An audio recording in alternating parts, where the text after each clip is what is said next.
All aboard the animation station, taking a journey through the Pixar cinematic universe. Our next stop is Pixar's ninth feature film, Wall-E from 2008. Now, here's the guy who always loves adorable droid critters, the Brazilian dragon himself, Felipe Shimon. And as always, I am joined by Hello Dolly's second biggest fan after Wall-E himself, the great futuristic AJ Norris. AJ, how are you doing today? Oh, I'm doing great, Felipe. I'm super excited to talk about Wally with you. I think this is actually a very interesting film. I don't think you would think of a lot of like films being like, this was a risk. And I watching Wally, I was like, definitely felt like a risk to me. And I think it paid off. I agree. I had a great time watching this film. I cannot wait to discuss it with you. Like I would take a bullet for Wally. He is so adorable. Wally. You're gonna get a lot of that this podcast, and he's so cute. And I was really pleasantly surprised by this movie. It was definitely a sleeper hit because I'd only seen it once as a kid, and I think I mentioned this on the last podcast. I was like, this is kind of like slow and not the most interesting because there's not a ton of dialogue. It's just very visual and sound heavy, but not a ton of like dialogue, and it's just the biggest positive surprise so far in our Pixar watch for me. But what's your origins with the Wall-E? I told you I very much loved the movie. It's funny because I remember Ratatouille. It started off. I was like, yeah, it was slow and it put me to sleep. But also, like, I feel like Wally's the slowest Pixar movie there is. Yeah, I think if you're a kid with ADHD, it's not the most friendly movie to engage with, but I think like as an adult, there's so much to appreciate in the film. Like from it's Mm, like a clean three acts. We get Earth, we get the yes, Axiom, and then we get the climactic scene and Fallout. yes. So it's I like agree. very clean structure wise. Mhm. And it's a great film, and I'm really, really tickled to discuss it this morning with you Yes, or this afternoon. I'm also very excited. But like, I think I said this previously, either on the preview podcast or like last week, that I own this movie on DVD and I watched this like so many Nice. times. So like I was very familiar. I think here's my number one thing. I will be honest with you. Number one thing I learned from this movie is, well, this free watch is her name's Eve, not Eva. Well, yeah, because he says Eva, but like All the it's time. Eve. And Yeah. my entire time growing up, I called her Eva, but like her name's just Eve. So Yeah. I'm No, I sorry. I'd call like to her Eva apologize. even though I know her name was Eve. Like it's crazy like that. But yeah, just some quick information about this film. Directed by Andrew Stanton, his second Pixar film after Finding Nemo, from a screenplay from Stanton and Jim Reardon. We got story by Andrew Stanton and Pete Docter. The music is by Thomas Newman, their second collaboration after Finding Nemo. It was released at the Greek Theater in Los Angeles at June 23rd, 2008, and US on the June 27th of 2008. 98 minutes long, a budget of $180 million, which was a record-breaking animation budget at the time. It had a box office success of $532.5 million, with a cast of Ben Burt as Wally, Elisa Knight as Eve, Jeff Garlin as Captain B. McCrae, John Ratzenberger as John, Kathy Najimy as Mary, Sigourney Weaver as the Axiom computer or ship computer, and Fred Willard in a live action role as Shelby Forthright, with Mac in Talk as Otto, which is literally the Mac keyboard sound as Hmm. Otto. But yeah, that's the movie. It's like a great film. We get D- this is like the smallest voice cast we have for a Disney I movie, mean, right? yes, one of the voice actors is a computer, a literal computer. So I feel So, like, and plus we have the live action Fred Willard, but yeah, it's a hmm, very small cast. And also like in terms of the voice cast itself, we talked about it with the production of the movie, but like a lot of the voice acting is just like sound effects that they create in post hmm, production. yes. Um, but like there's so many great themes that we'll explore in this podcast as well, but this is just a great film. It's like interesting because has such a scope of the galaxy, but there's only like two locations technically. It's like the Earth location and the Axiom itself, and No, plus space. there's only two locations: the entire planet Earth and basically space. Yeah. Basically, I And mean, I don't know, this also might be the most gorgeously animated film. I don't know. That might be the a hot take so far, but like I think this is the No, it most looks so good. gorgeous. Especially like for me, like the moment of the movie for me is like Eve and Wally dancing with the purple Mm, backdrop in the sky and the fire extinguisher. Like I remembered that sequence. I remembered the Earth sequence, like, and I remembered like the human blobs as I called them. But like I didn't really remember much else. Like, what did you come into the movie like looking for, excited about?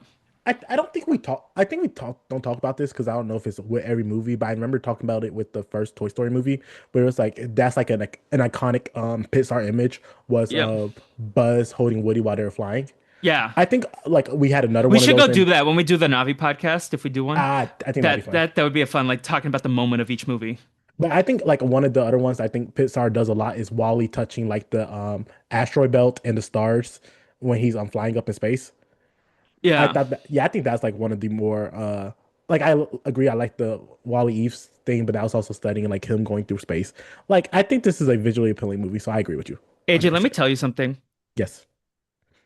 Do you know what a Loungefly backpack is? No. Do you know what a Disney adult is? Yes. Okay, a Disney You. adult will often have a Loungefly backpack, which is from the Funko store.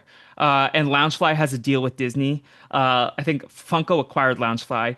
And I have never cared to have a Loungefly backpack until Mhm. Friday night when I was watching Wally and finishing the movie up. And I was like, I want a Wally backpack. Like, if I go to the parks, I will get a Wally backpack. Because I fell in love with this critter. And like, I thought Wally was cute always, but like, this movie, like, put me at the top of the stands. Like, I'm gonna join Big Brother Twitter, and my profile picture is gonna be Wally, and it's gonna be saying Janky and Wally forever. No, I'm kidding. I would never do that to Eve. But like literally, I think like if you had like I won't say popularity ranking because Wally would not be at the top of it, but like people I'll die for, Wally is at top Yeah, of and also like people. I don't think people like really like respect Wally and Eve. Like I feel like people like this movie, but like it doesn't transcend popular culture the way other Pixar characters do. I feel like maybe it's just my circles, right? Maybe I'm on the wrong side of TikTok, but I feel like everyone talks about like Mike and Sully, Buzz and Woody, like even just like iconic Pixar couples like Jesse and Buzz. But like Mm, people don't really talk about Wally and Eve as much as I feel like they should, especially after watching this movie. Maybe it's just because of the micro generation behind us caring more about these like 2007, 2008, 2009 Pixar films and versus me, I've only seen most of these like once. mm. But I feel like Wally and Eve are slept on and disrespected in the Pixar fandom, and I would like to change that because even at the parks, like there's not a ton of Wally stuff as far as I'm aware. And I feel like Mhm. Wally could be like a great figure, but also there's like not a ton of like other characters. It's basically you have to like rely upon Wally and Eve because you don't want those creepy robots. You don't want to have like the blob humans as characters. I don't know. Like, what do you think? I think like and this could just be the circles I run in. Like I do hear people bring up Wally and Eva as a couple when they talk about the Pixar couples, but I think that's like about the extent I hear people talk about Wally. Um but I think I agree. I think this could be a very underrated film. And like we said at the beginning, like I think there's a lot of stuff going against it, which will have people like not very interested in this movie, considering like the lack of dialogue, the lack of characters, like the fact it's like the slowest Pixar movie. So there's like a lot going against it, especially for a kids movie. With that being said, I still think it's a and with that also being said, like I get it. I think there's like Wally's like a hard film to market, if that makes sense. Like Yeah. because I think when you look at other things, you like we just talked about cars. Cars is extremely marketable. You got Toy Story, you got all the toys you can easily market. You got the Incredibles being superheroes. Like there is like so much easier stuff to market. Meanwhile, I think something like a Wally, as well as something like a Ratatouille, is a very hard thing to market. And I think we'll talk about this more next week with Up as well. Like another movie I think is hard to market, especially to kids. So I can No, I understand. agree with that fully. I definitely think, like you said, it's hard to market and it's hard to like grasp for kids. I think that's part of it, right? Versus it really hits when you're an adult and able to watch and like explore the themes and like really digest. This like might be the most rich Pixar movie that we're gonna talk about in terms of like what it's trying to say and what like it's exploring, even if it's like unintentional, because I don't think even Andrew Stanton like was necessarily secure in all the messages that people took from it. I think he like was really focused on telling a love story about these robots.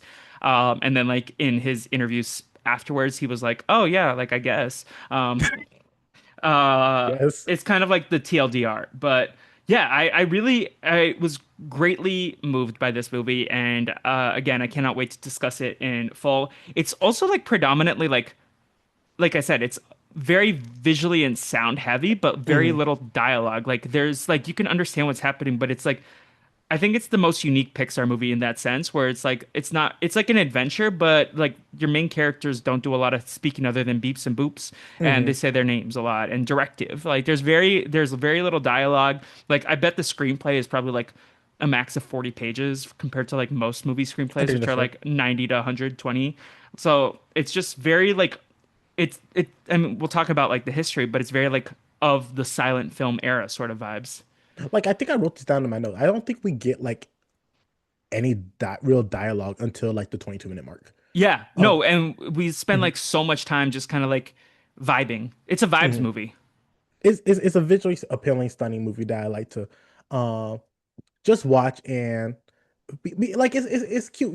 I think that's like shows the strength of a character. If like when you don't need, or the strength of at least the storyteller, when you Mhm. don't necessarily need to have dialogue, and like yet you can still convey whatever message you are trying to get. Because like you get the Wally and Eve love story, even though like for the majority of at least the first third of the movie, Eve isn't even talking to Wally. Like Eve is like shut down. But yeah, we still get to see all this beautiful stuff happening around them and all the protective nature. Like I really love this. I really love it. We wouldn't have an animation movie podcast if we didn't love animated films and what they're able to do with this medium. But I am aware that there's so much pretentious energy surrounding animation films, and like there are a lot of people who love like Christopher Nolan, Quentin Tarantino, like these film bros that like don't believe Mm, in animation as a medium versus like I'm like if you're a cinephile or a movie lover, you should greatly appreciate what they can do with animated films. I really don't appreciate the disrespect that I feel like the animation community gets compared to other types of filmmaking. mm, And maybe this is just like my take having lived in Los Angeles for almost 5 years now. But I think this movie cannot exist in another medium. I think the modern day silent films are best executed in animation form. I think I mentioned this on another podcast. One of my favorite movies of the 2020s is called Robot Dreams, which we'll talk about in season 13. But I love Robot Dreams. There is not a lick of dialogue in that film. It is all sound effects, and they have a mm. sequence to a couple musical numbers like Earth, Wind, and Fire, September. Da da da da da da. Um, but like I feel like you couldn't make this movie in a pure live action. I feel like a lot of movies these days, like you can't like do silent film without having those like old school silent film cards where it says AJ and Felipe are recording a podcast, Mhm. and then AJ and Felipe are going to dinner. Like like these old classic black and white silent films with the piano in the background. I don't think you Yeah. can do strong storytelling in the silent medium because I don't think audiences are here for it. But in animation, they're willing to go on that journey. And I think this is a perfect example of like a quote unquote silent film. It's not a silent film, but like you know what I mean. Yeah. For animated audiences, and it's almost 20 years old, and the themes are so relevant today to me. I don't know if you did this when you were in school, but did they have you take a political alignment quiz to see what you politically align with? Like when you say school, like I hearing elementary school, but we definitely I don't think I did that in elementary school. I remember when I was taking a sociology class in college, they had us do like the implicit bias test, and it said I was Mm. implicitly biased towards black women. I was like, slay. Like I am more willing to like support them, and like it said like I had implicit disalignment or bias against white men. I Here's my Is thing. that what you're talking about? No. No. First off, no. I think I took that test as well, and I think there's a lot of critiques with that test. I have No, yeah. there's a lot. Hey, but all Like, I heard was I stand black women, and I was like, I kind of do though, because if you look at my favorite reality TV characters, they're always women of color, and Diane Henry, who's a white fair lady. enough. But did you listen to her on Sharon Tharp's podcast? No. No, she did an interview with her. I was like, oh my God, what a get. Shout out Sharon Tharp. Also, AJ, where were you when you found out that Lala won the wall comp? When Lala won a Volcom, Yeah, probably home. I think I was at home. home. I was at the Star Wars Cantina in Disneyland with my friends Aaron and Betty, and I fell to my knees because I was like trying to watch it, pull it up at the cantina, and I was trying to pull up the feeds, and it was like the fish, And then I was like, oh no, Kamu won. And then the Hamster Rock tweeted or blue skied Lala won the walk up, and I fell to my knees, and I was like, yes. I'll tell you my thoughts off podcasts. Okay, valid. Well, like that was my reaction in the moment. But anyways, you were saying about the political alignment quiz. Sorry for the Oh, tangent. yeah. And I think I got Green Party. From this movie? And I genuinely think it's because of Or this movie. I genuinely think I genuinely do.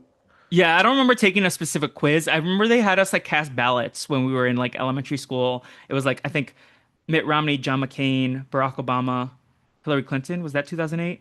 It was like who would we vote for of the four? Yeah. I No, John McCain. Not John McCain. 2008 was John McCain. Yeah, but it was like they gave us four options for whatever reason, even though it like maybe it was like the front I runners guess for each Romney party. did run in 2008 as well, so I guess Yeah, so that makes maybe it sense. was the front runners for each party that they had us vote between. Because it was like early in the year, like March maybe. I don't know. That's fair. I But think that's fair then. but yeah, I just remember that, but I don't remember like a specific test. But like you said, the Green Party because of this movie. I Why? think so. Because Wally also loves greens. I genuinely think, and think if it's not, this probably could be a staple in any like science class at this point in time about like talking about sorry, I didn't mean to hit the microphone. Yeah, Talking about themes and that the movie's trying to tell, like protecting the environment, the damage that overconsumption can do, and not actually recycling your material, being wasteful with some materials, like the destruction of the ozone layer. Because I remember that was like a big deal back when I was growing up. I yeah. don't know if it's as big of a deal now. Well, Uh, in other ways, it is and it isn't, right? Like I think those mm, things are less cared about. Like we don't care about like I think people I say we as like humanity, not as me or AJ, but like I think humanity mm. doesn't really care about like recycling as much as they used to. It's not like talked about. I think maybe like also generations have become more accustomed to it. Like there are like recycle bins, but like at the end of the day, like from what Like I there's a understand, reason why like the Democratic Party used to like one of their big things were the climate crisis, and now yeah. they don't really talk about it when campaigning. Yeah, and even like if we go back to Finding Nemo, like fish in the ozone, like or fish in the ocean, not fish in the ozone. Imagine, fish in the ocean. They're like, don't throw your trash or plastic in the ocean. But like, I feel Mm. like there's like a lot of like landfill destruction, and I don't know. I feel like it's not as much of a thing.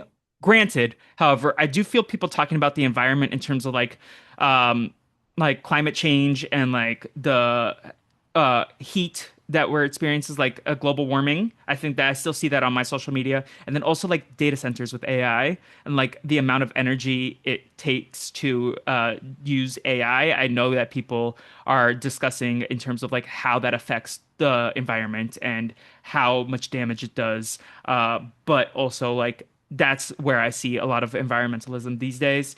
But like it's been 20 years and I feel like we're still as a society and as a world making a lot of like harmful decisions to Mother Nature, and she's Mm. mad. She's big mad. Yeah. I feel it. In terms of like other themes, like I feel like this movie definitely has an exploration about love, with Wally and Eve. Capitalism, I feel like, and consumerism, those are definitely themes of the movie. Mhm. Environmentalism, which we discussed. Nostalgia, I feel like, is a big theme of this movie, where it's like, oh, and Captain McCrae is like, I did not know his name was McCrae, and then I was like, oh my God, it's McCrae. I just call it Captain My Notes. Yeah, I'm same captain my notes, but like he's like very like define seeds, define soil, define earth, define dancing. Like nostalgia for like simpler times, I think Mhm. is very much prevalent. There's like a lot of religious like parts of the text, like relevant references to like Adam and Eve with Eve's name. There's references to Noah's Ark even, and then technology, humanity, and I felt like this was all like super relevant and like I greatly appreciate like this is a very dense and text rich text to discuss. Like I feel like this could be taught in English classes in high school Interesting, and interesting. philosophy classes even. Like I like going off that, I think I think I think love is an interesting thing to talk about. But I think the thing I'm going to go to is the reliance on technology, Mhm. and the over reliance, and like little did we know, thinking back in 2008. Um, but with that being said, I think it's very interesting, like especially once you get to the all the scenes on the ship actually happening, like how reliant people are on like technology for like their everyday needs, and how like people genuinely can barely exist without without their technology, how people do not know how to have like real human relationships without the technology involved. Um People like becoming dumber, if we're being honest, because everything is at their fingertip, like everything they need. Like the idea of like I don't need to learn about other things. All that matters is what's on my screen. The fact that they didn't even know like they had a pool, the fact they didn't understand what outside looked like you was talking about with him learning about stuff. The fact he didn't know what the earth was, didn't understand what the sea was, didn't understand what dancing was. Like Yeah. and I think you see us going down that path as we currently stand. I think there is backlash to it, but I think that's more of a parent issue. No, I mean, my hot take for a little bit has been that like we're going to regress society wise. I feel like at a certain point, people are going to be like so fatigued by the abundance of technology in our Mm, orbit that we're going to like regress a little bit. Like I can even see it like in streaming, right? Like in the entertainment industry, like there's so many different streaming options, whether it's like Paramount Plus, Disney Plus, Hulu, HBO Max, Netflix, all these different options. But like some of the biggest growers in the options are like Pluto TV, Tubi, mm, Roku, like these fast free channels, where mm, it's like very much like cable, where you just like find a channel you want to watch and there's ads and it's sponsored by ads, but it's like you don't have to make the decisions and it's like just regressing. My hot take is that I feel like the Motorola sidekicks are going to come back and like we're going to want to go and like be less connected to the internet and less chronically online eventually. And maybe that's not going to be a real thing that happens, but I feel very much that like the more advanced technology becomes, I feel like humans are going to want to like go a little bit more analog over time because of how dumb society becomes given the fact that like so much information is out there. At my former job when I was like giving these guest experiences, I had people asking Google Gemini or ChatGPT right next to me, fact checking my information. mm, There is a distrust in humanity and human stories right now, which is kind of sad. mm, And I think this movie encapsulates like, oh, we're just gonna ask the computer instead of like we see like some of the beauty of like human interaction between John and Mary in this film. And like the cap and like when they like have the screens go dark and they actually see, like you said, they have a pool and they're like, we have a pool. Both of them say that line in the movie different times.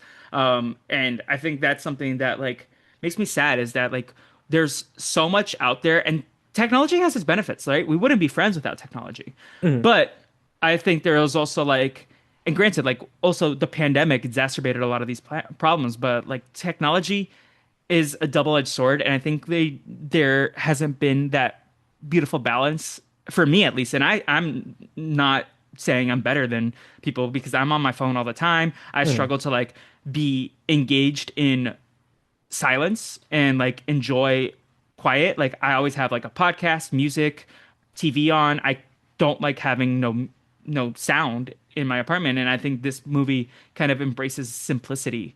And I think that is a powerful taking that I want to leave with me as we continue on this journey and talk about other movies. I think there is a beauty and simplicity that we should embrace more.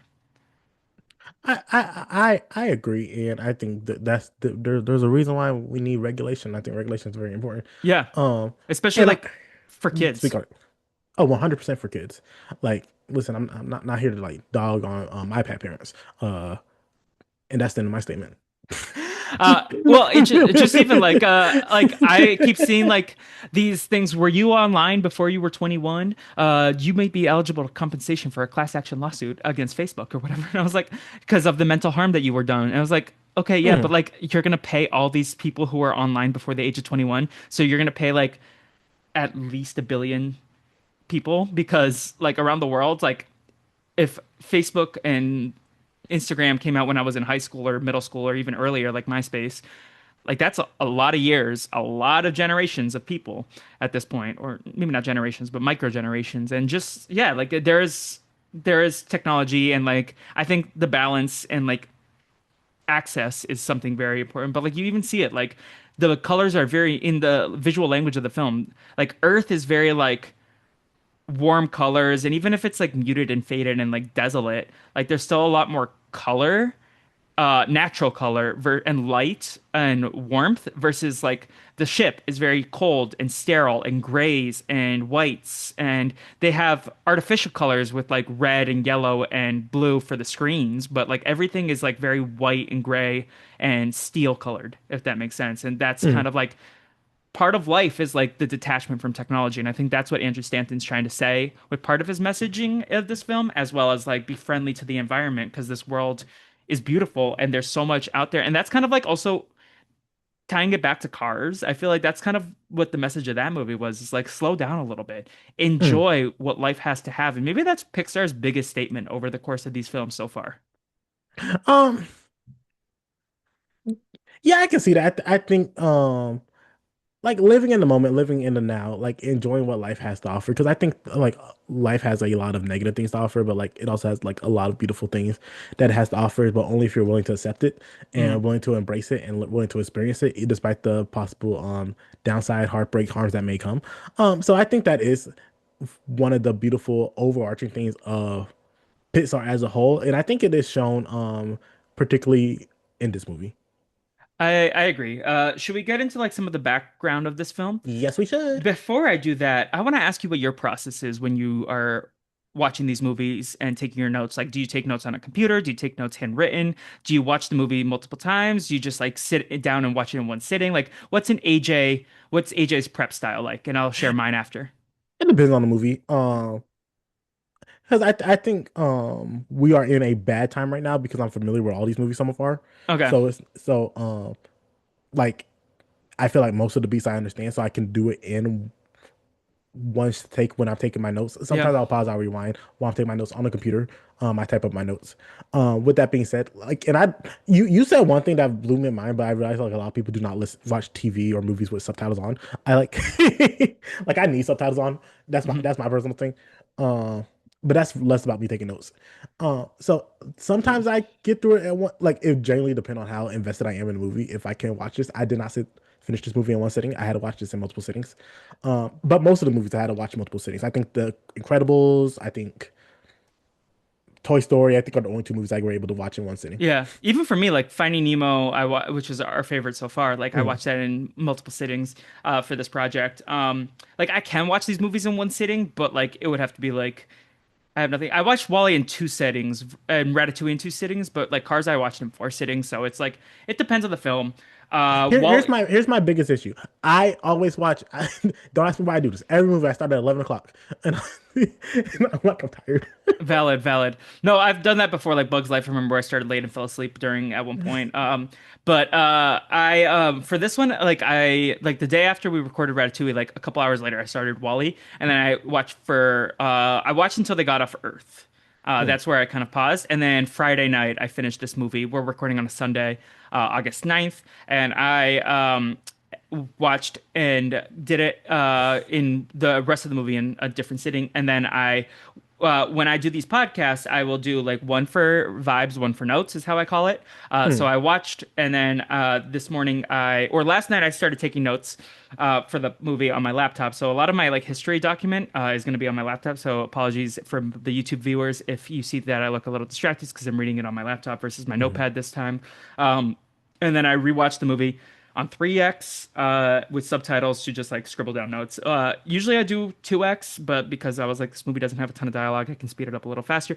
And I dillied and dallied a little too long in the morning, eating my breakfast before the podcast. So while I was taking notes last night at like 1 in the morning, you know what I put on in the background? What you put on? Pluto Television. And I went to the 90s Nick channel. And you know what was on? What? My favorite episode of Drake and Josh. Do you know which one that is? It's the rain episode. Ah, And you did tell me I this. I was upset because at a certain point, Helen starts singing, but it's not "We Will Rock You." So, and then I looked this up, and then you and Matt can take this when you talk about the episode. But like, apparently, there's like a rights issue, so they have like this alternate song that they have, and I was like, wait, no, but I want Helen and Drake and Josh to sing, "Buddy, you're an old man singing in a dumb." Anyways, and then it scrolled into the Bobo Monkey episode, Mhm. then the Treehouse episode, which is another one of my favorites. There was the episode where Josh was late to the test because Drake took the car to go make out with some girl. and Josh is done with him. So there's a couple good ones that I watched last night while I was taking notes. So it was on in the background. So throughout my notes, I also have different like Drake and Josh thoughts throughout. Jesus. Jesus. So yeah, okay. So I cannot wait to hear you and Liguori talk about Crazy Steve and Dora. But yeah, so the origins of Wally came near the end of the production of Toy Story. I think we've talked about this lunch before, but Pete Docter, John Lasseter, Joe Raft, and Andrew Stanton in 1994 were just like doing different pitches, and Andrew Stanton had the thought of like, what if mankind had to leave Earth and somebody forgot to turn off the last robot? This was in 1994. Mm, They made Wally a waste collector, which is like a menial job but super sympathetic. mm. And they liked the images of the garbage cubes, and it was also Stanton's childish image of disaster when he was a kid. Did you have any thoughts of Monsters Inc. when Sully thought Boo was in the trash compactor throughout this film? Yes, I feel like I went on a rant about how annoyed I was. I could be wrong. Yes. But like, No, I feel like that was a very upsetting scene for me. yeah, but like that's and then this one decided to traumatize you with more imagery like that. No, I no, like let me Yeah. tell you something. I remember specifically Sully was being an idiot, just watching her die. And I was like, why are you just watching the child die? Do something. You Stop did it. you Save did her. talk about Like, that, oh my yeah. God. Like, here's the thing. I'm not worried about people dying in this one, because let me tell you something. Wally could never. Wally could never, yeah. But Stanton and Doctor Sully developed was this. so dumb in that scene.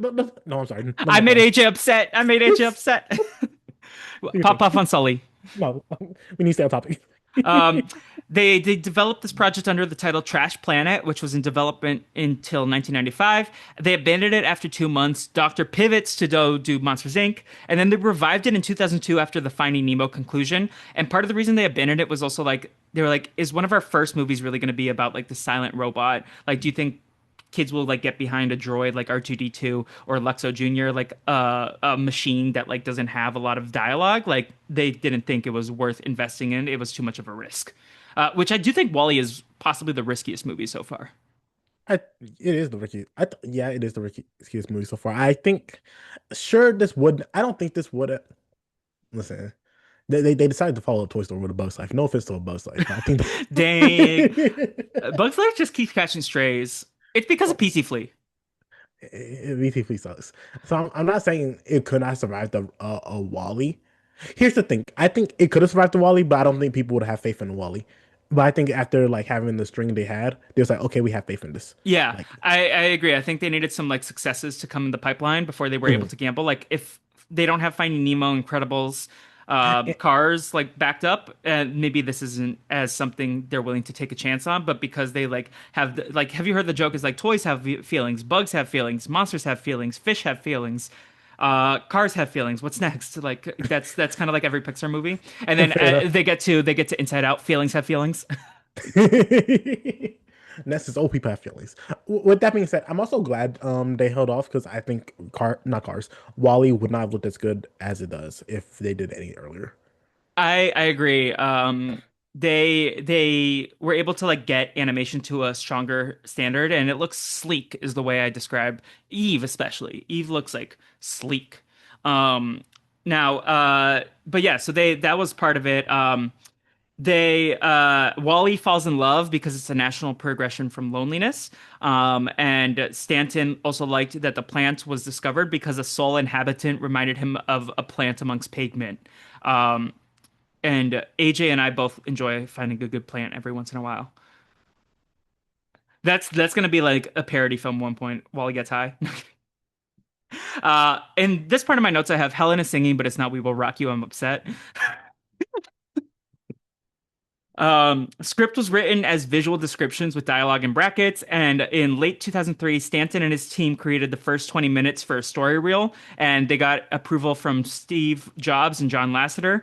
Jobs also did not originally like the name, which was originally WAL-E, Wally, but without the second L. Do you know what Wally stands for, AJ? They showed it at one point in the movie. I did not pay attention. That's on me. No, it's waste allocation load lifter Earth class. And then later we get the Wallahs, which is waste allocation load lifter Axiom class. There's MO, which is micro obliterator, which is the cleaning robot, and then Eve is extraterrestrial vegetation evaluator, which is what they're standing for. Uh, I'm not saying it should be ETVE, but okay. ETVE. ETVE. Valid. Um, Like extraterrestrial, that's too long of a word to be one letter. well, I think they really liked, and we'll talk about this, but like Eve as Adam and Eve reference. Um, so that's I think part of it, but they probably wrote the name before they got to the acronym. Yeah, 100%. Um, the original plot included aliens. Wally becomes a Spartacus type figure against the alien gels, which were supposed to be gelatinous aliens. They had a meeting with physiologist James Hicks, who explained atrophy to Stanton, and he pivoted to making the humans like giant babies, giant fetus-like creatures. And Eve and Wally inspire them to stand up and grow up. And I think you even like see the definition of atrophy when they're talking about how like the weightlessness of space makes them like their body more jelly-like and Hmm. blubbery. They were even designed to look like sea lions, Sea lions. like to have that blubbery feel. Okay. They had a lot of issues with the pacing and the different reveals throughout the film. For example, there's a scene with Otto where they're like, "Oh, we reveal the villain too early."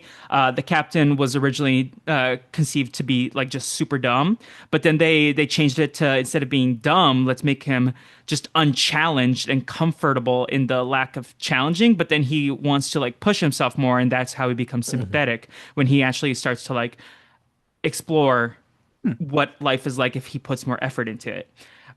Trash Shoot is a Get Smart TV reference. Did you ever watch the TV show Get Smart? No, Did you ever watch the Steve Carell movie? no. No. Get Smart, I used to watch all the time. Nick at Night in Brazil, whenever I would go visit my grandparents. Nick at Night was always Keenan and Kel, and then all these 60s TV shows. I had no idea Get Smart was a Mel Brooks production until I was doing research on it for this movie, which is super fun. Shout out to Mel Brooks, who just turned 100 a couple months ago. And Whoop, he's whoop. still working. He's like, unlike the people in space in this movie, he's always going to be working. Wally's reveal of the plant was moved in the story structure to inspire Eve to dance and have a stronger sequence with that. And I think, again, we talk about the moment of the movie. For me, that is probably the moment of the movie.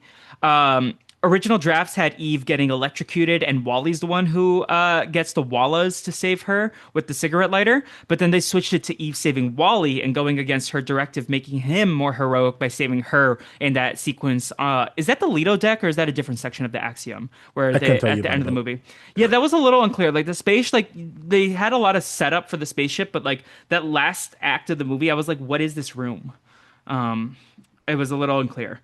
Hmm. The test audiences in the screening gave Stanton an impression that they were like, oh, everyone on Earth, once they returned, would immediately die.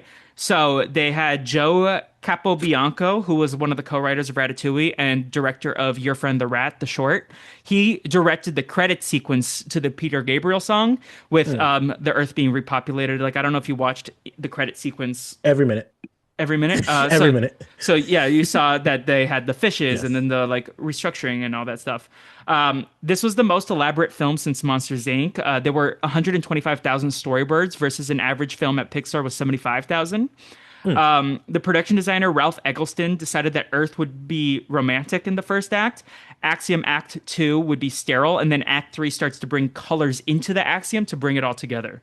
And they used a lot of like great cinematography tricks. Inspirations for this movie included for the Earth section, we got a ton of overexposed lighting. We got Hmm. dull tans. They were inspired by Chernobyl and Sofia in Bulgaria. And then when Eve arrives, they start incorporating blues and pinks into the Hmm. world. Wally starts grabbing extra light, like the lighter, like the Christmas lights, and they avoid using yellow and green to not counteract with Wally and then the green plant as well. Fair. In terms of like filmmaking techniques, Stanton was really inspired by 70 millimeter filmmaking techniques with the distortion, with the lens flares, with the racking focus. So he hired cinematographers Roger Deakins and Dennis Muren to help bring live action filmmaking into the animation techniques. And they used things like 1970s Panavision cameras. In terms of the Axiom inspiration, they were very much inspired by cities like Dubai and Shanghai, original Tomorrowland concepts for Disneyland and Disney World, Disney Cruise Lines, Las Vegas, artificial lighting was a big inspiration for all that stuff. And then Santiago Calatrava, who's a futuristic architect, his work was used as inspiration as well. On the Axiom, they also used a lot of camera movement modeled after Steadicams for live action filmmaking. Your boy, Fred Willard. Do you want to tell the audience what you told me in the pre show? Or no? Where you I know him know from? I know him from the Boondocks. And I know him from Wizards of Waverly Place and when he was on The Bachelor like once a season. But I'm gonna go watch the episode AJ told me about after this recording. Should I? No? Okay. Um, So yeah, live action sequences with Fred Willard made the situation more dire and realistic for the audience. They liked the idea of Willard being cast because they called him the most friendly and insincere car salesman. Industrial Light Magic (ILM) did the shots for that, and they used the. I think this is the first Pixar film with live action sequences, right?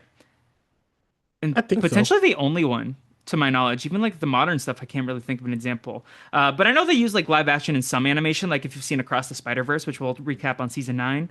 Um, have you seen the Spider-Verse films? Yes. Okay, good. But yeah, I know Donald Glover and Andrew Garfield are in the second one. Um, Development stalled because Pixar did not have faith in a robot-led movie. They cited R2-D2 and Luxo Jr. Robots are cute, like babies and animals, so they made him simple. They consulted with NASA's Jet Propulsion Lab. They watched Mars rover recordings. They borrowed bomb-detecting robots from the SFPD. Wall-E is designed to look like a box, and Eve is designed to look like an egg. And then the eyes were inspired by binoculars that Stanton was given during an Athletics versus Red Sox game. Go Red Sox. Zoom lens were used for eyes to make him sympathetic, and the tracks for the wheels were inspired by a wheelchair. They got the approval from the iPod designer Jonathan Ive for the design of Eve, and her eyes were modeled on light bright toys, and she was animated like a narwhal or a manatee swimming around water, which I think was cool. I can see that. Yeah. She kind of does look like an iPod or like an AirPod. I can see that too. Otto is a direct reference to HAL 9000 from 2001: A Space Odyssey, including the music cues that they use in the movie, which they also used in Toy Story 2. They originally designed Otto to be a male Eve, and they also originally had Security to be more aggressive. Security is a dumb robot. I'm sorry. Uh, When he goes I don't think so. flying and crashing, I was like, I thought he was gonna fall in the pool. Fair enough. Yeah. That was fun. Um, I forgot what I was going to say about Otto. Oh, have you ever seen 2001: A Space Odyssey? No, Me neither. I think it's like 3 hours. I should watch it, but I haven't yet. I'm fine. Um, My life is fine. I know I can pick out a reference. Like if you've seen the Barbie movie, the first shot of the movie is like a reference to that. Um, the humans were designed off of sea lions and blubbery babies. A lot of inspiration were from Charlie Chaplin and Buster Keaton films. Even a couple Harold Lloyd pictures. The team had an assignment to watch one Buster Keaton or Charlie Chaplin film a day, which were like silent film stars, a lot of slapstick comedy. They were really inspired by like the fact that Buster Keaton could emote even though he was very silent. And those they also had a lot of inspiration from things like 2001: A Space Odyssey, The Black Stallion, Never Cry Wolf, and Silent Running. They wanted to emphasize the story was impactful with little dialogue. They named the cockroach in the movie Hal as a reference to Hal Roach, who was a silent film producer, and then they also had it as a secondary Easter egg because of 2001: A Space Odyssey. Sound designer Ben Burtt came out of robot movie retirement after he did Star Wars 3, Revenge of the Sith. He was like, this script sounds so interesting that I like wanted the challenge of it. He recorded 2,500 individual sounds starting in 2005, and he also used famous Disney sound designer Jimmy McDonald's instruments that he had accumulated over the years. Some different things that he used for the film. He bought a 1950 hand cranked electrical generator off of eBay from the 1950s for Wall-E movements, and he did that after watching Island of the Sky from 1953. He used an automobile self-starter for Wall-E scenes whenever he zooms fast. For car wrecks at the demolition derbies, he used that for trash compaction. The Macintosh computer chime for rebooting when Wall-E needs the solar powering. He used the 10-foot jet plane for Eve's flying, and he would hit a slinky from a ladder with a timpani stick for Eve cannons, which is crazy. I'm like, how do you even think of this? The Pixar employee Alyssa Knight was hired because they needed a female voice for Eve. And then Otto was voiced by Macintalk for the robotic, cold, zero, soulless, and calculating sounds that they wanted. Ben Burtt also went to Niagara Falls in 1987, and at that time he had recorded Sounds of Wind, which they used throughout the film. He used a canvas bag for that he would run around with the canvas bag for sandstorms, supermarket shopping carts for the shopping cart sequences, and then whenever the cockroach is skittering around, he took apart and rearranged handcuffs, which is crazy. I'm like, how do you think of this stuff? Um, in terms of the score, Thomas Newman and Stanton got along swimmingly during Finding Nemo, pun intended, and they decided to work together again. Newman was invigorated by the challenge of scoring a partly silent film. Stanton tried to get him to do only orchestra sounds, but Newman added some electronic music, which I think works well for this film. Newman had to make the score sound more feminine for Eve's track, which was a direct um, note from Stanton, and then he finished that sequence in October of 2007. And then at this point, I have a Drake and Josh note. The Treehouse episode is on after Bubba the Monkey tell AJ. What am I doing? You're muted. You're supposed to be watching the movie. You're supposed to be watching. You're supposed to be watching I was just invigorated by Drake and Josh. Like, you're supposed to be watching the movie. 1930s French swing music was originally desired, but after the Triplets of Bellevue, which is the second time we mentioned that in the Pixar, we'll talk about that on season 10. Hello Dolly was decided to use, and then Newman was inspired by his high school production. Put on Your Sunday Clothes. They liked that song because it was about two naive young men like Barnaby looking for love, similar to Wally. The storyboard supervisor, Jim Reardon, got them to include Wally with videotape, and then Stanton included It Only Takes a Moment and the hand-holding scene to show how Wally understands love. The composer of Hello Dolly, Jerry Herman, gave them full rights without knowing what it's for. Thought it was genius when he watched the film. Lionel Newman, who is Thomas and Randy's uncle, worked on Hello Dolly, so that's how I found out they're all Nepo babies. Newman also traveled to London to compose Down to Earth with Peter Gabriel, and they did that as the end credit song. Gabriel is one of Stanton's favorite musicians, and the song cue appears throughout the film as well. They also got Louis Armstrong's version of La Vie en Rose when Wally is trying to impress Eve on Earth. Originally, they wanted to have the musical number for the dancing scene in space for Bing Crosby's Stardust, but they cut it because Newman wanted to write a score for that. Same thing with Wally waking Eve up. That was originally supposed to be Raindrops Falling on My Head from Butch Cassidy and the Sundance Kid. At this point in time, Megan's grilling burgers in Drake and Josh in the Treehouse episode. And then they get this quote that I really liked. This is from Stanton.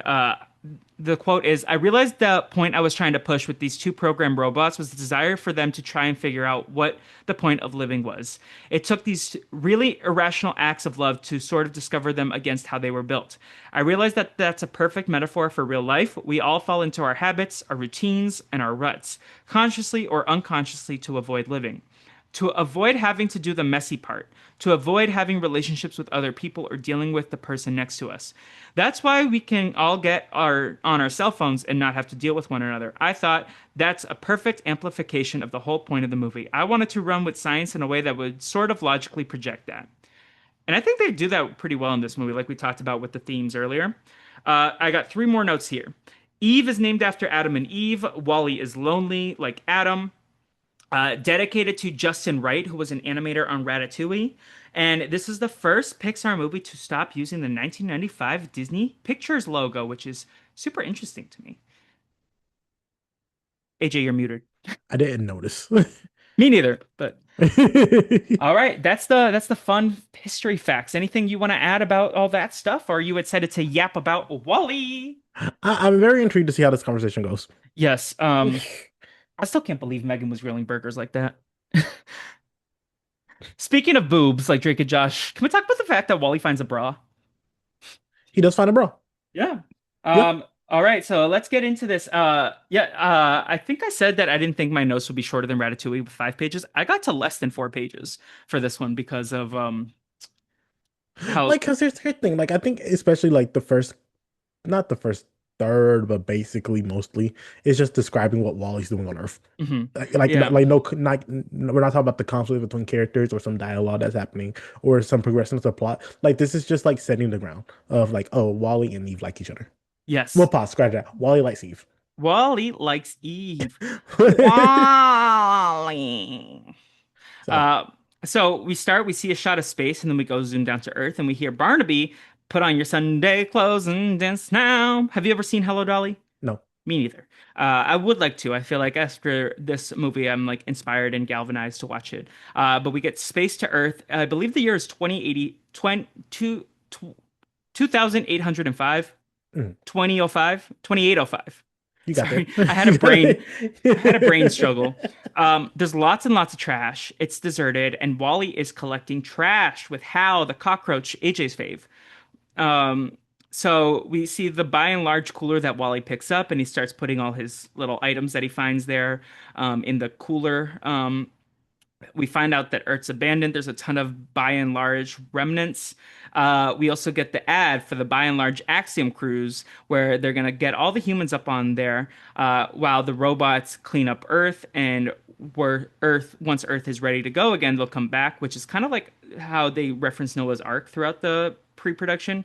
It's like, okay, we're gonna get all these things on the boat, and then they'll come to a better world when they're done.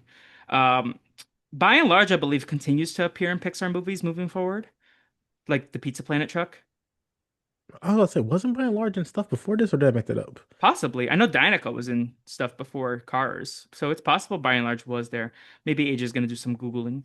Um, but yeah, Wally's finding, I'm calling them his toys, but they're just like garbage items.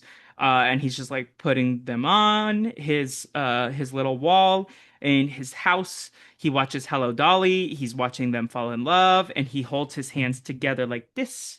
It's so cute. Because then he's like, his hands are like this, and then he opens them up and he's like, from Wally. Um, Wally hides and then he sleeps after he sees the like alert, because something's happening on Earth. Wally's also solar powered, we find out. Hmm. Um, and then he's scooping the trash. He finds a bra. He collects items in the cooler like a little duck. He puts a boot in there. He plays around with a fire extinguisher, which I thought was like a nice little Easter egg on my rewatch. Um, and then he finds the plant and he places the plant in the boot. At a certain point, we see the laser dot, Hmm. and he's like, "What's this?" And he follows around, and the ship lands, and he's scared, and he sees Eve dropped off. And Wally's mesmerized. Wally is smitten. Like I'm gonna be honest with you, I think watching the first part of the movie, I was like extremely nervous because I remember like singing this movie's praises at least, and I was like, okay, I can see why not a lot of people would be on board based on this because it's just like watching Wally and the Day of the Life of Wally, Yeah. and like I'm not sure how many people you can just like watch them do their normal daily stuff and be like, oh, that's fascinating, but Well, like it really makes you fall in love with the character of Wally, like of how like adorable he is as a creature, robot, critter. computer. Yeah. Yeah. No, all of the above. No, I kind of like, to your point, you were like getting nervous and you were like, oh my God, I'm kind of like feeling the criticisms of the movie. Yes. I was the opposite, where it's like I was like expecting to be bored, and I was just like so captivated for the first 30 minutes of the movie. Like I don't think my attention span locked out at any Mm. point. Like I was fully tapped into what was going on. I was like enjoying it, and I was like, wow, 30 minutes has flown by. Is so like we had opposite reactions based on our expectations, I feel like. I think that's what it was based on our expectation of the movie going. Right? Expectations the key to happiness. Yes. But yeah, so Wally and Eve are adorable. I love them so much. Eve, You Wally, say they're adorable. You talk about how they introduce Eve. Eve shoots Wally. She's just like, "Hmm." How do you feel about her arm cannon? It's I like like very it. cyborg. It's fun. Yeah. But yeah, so the cockroach is scampering around, and then Eve is like tickled, and then Wally makes a noise, or maybe I'm early. But yeah, Eve is scanning for life. We get La Vie and Rose, and Wally is like following her around Hmm. like a little puppy dog. Um, and then we get La Vie and Rose. That's Louis Armstrong impression. We will talk again about him in season two. Do you know when we're going to talk about Louis Armstrong in season What's two of this project? what's season two? DreamWorks. No. In the Madagascar, Ah, I when can see that. Alex tries to, when he bit Marty's butt because he thought Yeah, Marty well, he was thought it was a steak, steak. and then Yeah. they separate and he sings "What a Wonderful World." Oh, I didn't know that. What a wonderful world. I'm so excited to talk about King Julian. All hail the New York Giants! That'll be in 2027, y'all. Yes, stay tuned. Subscribe, tell a friend to tell a friend. But yeah, Levy and Roll. I think Louis Armstrong is incredible. Do you know that well, let's talk about him in season three. Do you know that in Princess and the Frog they named that crocodile Yes. Louis after him? Um, So Eve scans for life. She starts blowing up the boats after she gets attacked by the magnet. Um, Eve says directive to Wally after she tries to shoot him when she gets tickled by the cockroach. Hmm. Um, and then that's when she gets introduced and she's like directive and Wally's like Wally and she's like directive classified. And then they bond and there's another alert and Wally like scoops her up and brings her home. And shows Eve his gadgets and gizmos aplenty. Hmm. Um, shows Eve Hello Dolly. Eve's a little aggressive. A little. Eve has no chill. Eve has never had no chill. Like, pause. I think you skipped out many times. Eve tried to shoot at Wally. And I he's did. and like Wally brings Eve into his own just to like do chill normal stuff. Like Eve's like basically almost destroys his home. Yeah. Wally's like, look at my toys. And she's like, boom, boom. Not that kind of boom, boom. No. No. Uh, yeah. So Eve is like giving Wally a tour, shows the lighter. She's like trying to enchant the robot. They try to hold hands and Eve's being aggressive. And then Wally gives her flowers. You say he's being aggressive. Eve has not shown any sign that she likes Wally at this point. Yeah. Like this is 100% a crush right now, and Eve is not reciprocating. True, true. It's it's not reciprocated, but like she's like falling. But I do like because like throughout the film, obviously the plant is a big thing and Hmm. like a sign of life. But like if you look at it through the lens of romance, Wally's giving her flowers, I can see that. I can which I see that. like. Maybe that's my interpretation of it. But like Eve then shuts down when she puts the plant in her tummy.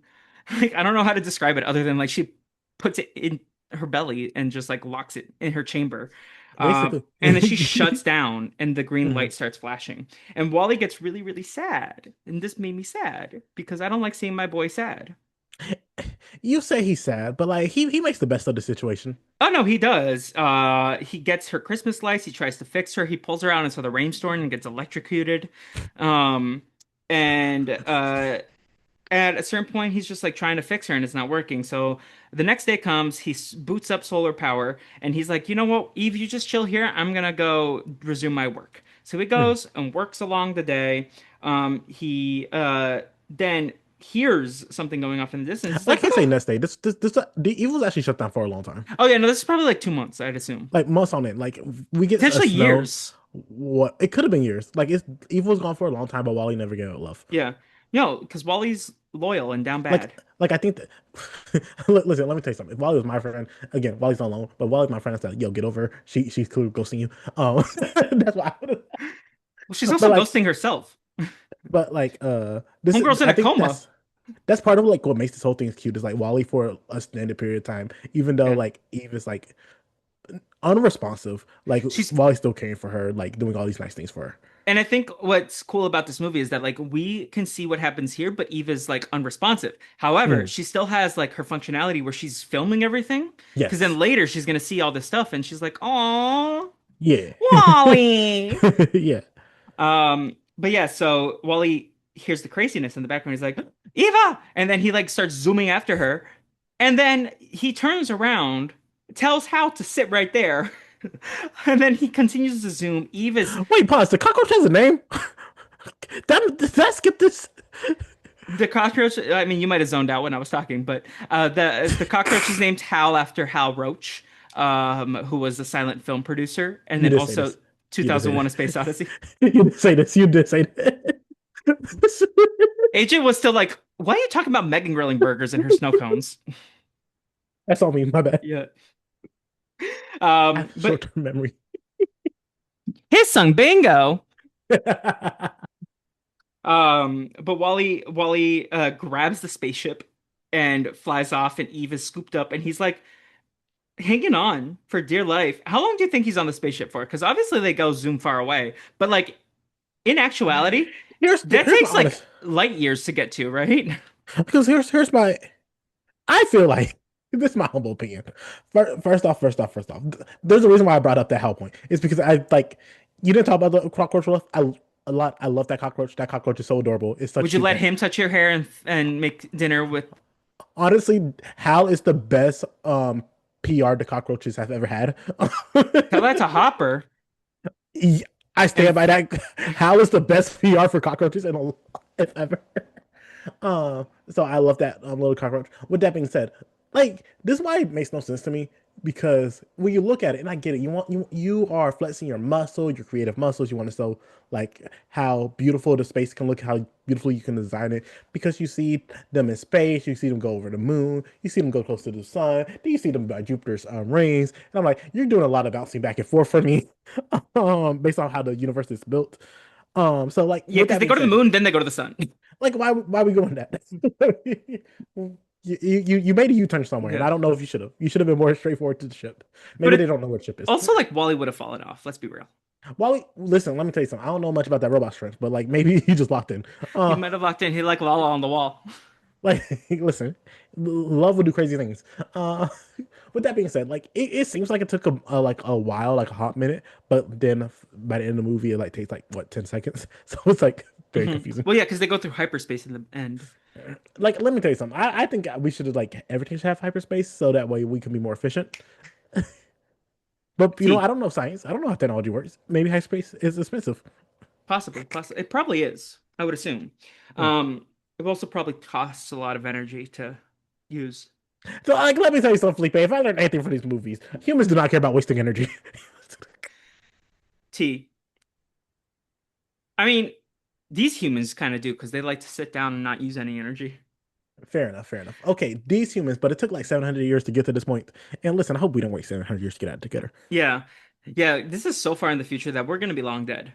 Basically, Um, like we're gonna be history books at that point. if our history's worth admiring. T. Um, yeah, but they passed the moon. At this point, you see the by and large outlet mall coming soon on the moon. Then they go to the sun. Then the stars, the galaxy. They arrive at the axiom. Um, and this is where we get to the sterile ship. And Mo cleans Eve, and Wally pulls up, and then he's like getting tickled. And then security scans Eve, and they take her because they're like deformed robot or whatever they say. Like the robot needs repairs. They're like, Mhm. okay, robot needs to be evaluated. Wally follows because that's his girl, and he's like, Eva! And then they cause traffic. Yeah, there's just like a lot of my notes is just like this happens, then this happens, then this happens. Because there's so little dialogue. Like it's just Yeah. like we're just watching things happen. Yeah. AJ, this might be our shortest podcast yet. Don't want to I knock on wood, but we're with that being said, small note. The character that will soon be known as Mo is also cleaning after Wally. yeah, it's following Wally around the whole time. Um, but like because they're causing traffic, this is where we get introduced to the humans in their lazy chairs with their screens, and they're talking about dating, and they're talking about all this stuff, and they have drink bot. Do you remember that old school Big Brother challenge where they put their favorite foods in the blender? Mhm. Yeah, what would you be putting in a blender? Probably What's your lasagna? lasagna, I feel like shrimp they would Alfredo. pull out sushi, and I'd get the Dr. Will treatment where they put sushi in a Well, blender. here's my humble opinion. And like when they were like lunch in a cup, dinner in a cup, that just sounded gross to me. Yeah, I Like don't I think don't you're getting know. your vitamins. I don't know how vitamins I don't work. think these humans have vitamins anyways. Um, but yeah. But yeah, this is where John is introduced and he falls and he's asking for security to help him or like to get them back. Service Mhm. bot. Sorry. But he's just chilling there. Um, they're also like blue is the new red and they all turn blue outfits. And then Mary's screen somehow turns off. How did that happen? Wally pulled her because he wanted to get close to Eve, and she Oh, was in the yes. way. She was in his way, Yeah. So then she like is like, we have a pool? basically. Yeah, so this is where we get the Lido deck. I did not know these things were called Lido decks until like 2 months ago. You told me this now. Yeah, I because this is basically a cruise ship, right? But it's would a go on it. space I cruise. think this would be fun. Have you ever been on a cruise? Once. Did you enjoy it? Yeah, I've never been on a cruise. I would like to. You know who's a big cruise boy? we should go on a cruise. Who? Yes, Will Davis. Will Davis loves a Hmm. cruise. Cruises are fun. Let's go on a But cruise. I say cruises are fun. I got too drunk one time. And I was like, oh my God, I'm too scared. I think we should go on a Like cruise. the idea of water, I was like, ooh, Nicole, you're in charge. We're going on a cruise. I feel like Nicole would be a fun time on a cruise. I think cruises. I think listen, at least we will make fun. Yes, we could be Yeah. on the Sweet Life on Deck. Oh yeah, that was a childhood dream of mine. Yeah, I I think every mean, childhood. you know I think what? every childhood. Like, I felt like a semester at sea seemed more exciting than a semester abroad because at semester at sea, you could theoretically go to more countries. See, here's my thing. I think you have to understand yourself, and I didn't know if I was like a water person, if I could like, because some people get seasick. I didn't know if I could Mm. operate. Meanwhile, abroad, all I have to worry about is like people not liking me. Let's go on a cruise. Let's go on a cruise. 2027, live show on a cruise. That'll be fun. We can do Hello Dolly on the cruise. But yeah, so did you catch the A113 in this Yes, movie? but like they like basically like slapped you over the face with it, being like, Yeah. "Don't be dumb." This is our introduction to Otto, who scans Eve, and this is also our introduction to the captain, who wakes up to the Hello Dolly, which is like the chances that the same song is relevant on Earth and on this spaceship. That's a Listen, little bit of luck that we talk about in these movies listen, I would have never known both was Hello Dolly. until this movie. Um, Listen, I didn't know Hello Dolly had a backing like that. but when the captain wakes up, we get also for those of you out there, if you walk by the Dolly Parton cheesecake in the frozen food section at the grocery store, don't be tempted because it's so good, yet you will be addicted and eat it in almost one sitting. I now have to get Dolly Parton cheesecake. Uh, it is so good, but it is also gonna be addictive. Oh, that's fine. Yeah. I can have Cheesecake is better days in my like life. sugar is my weakness right now. Like ice cream, cheesecake. Uh, I feel like I've been a good boy for so long, and then this summer I'm like, no, we're gonna have fun. Turn me into one of those humans That's from the point Wally. of being good, that you can be bad later on. Yeah. Um, Blue Danube, we get that musical cue. I don't think we're gonna put that in our song ratings, No. right? That's the one from Mm. It's also from Squid Game. Um, Cap asks to see the status report, and Otto's like, eh. And then he's like, what about the morning announcements? And he's like, that already happened. And he's like, no, that's my favorite part. So he rewinds time, and he's like, we're gonna do the morning announcements. And all I could think of was Zazu. This is the morning report from Lion King.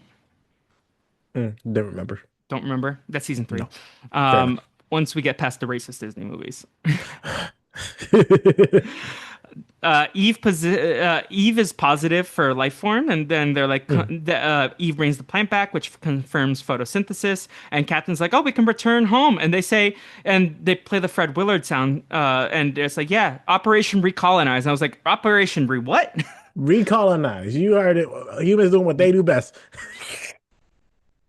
AJ said it. And then this is where we get the definition of atrophy for kids, where it's like, oh, humans like haven't done exercise, and plus they're on the weightless planet, or there's like no gravity in space, so they like their body becomes atrophied. Is that the phrase? I don't know, but and then he's like reading the manual about it, and he's like, Manuel.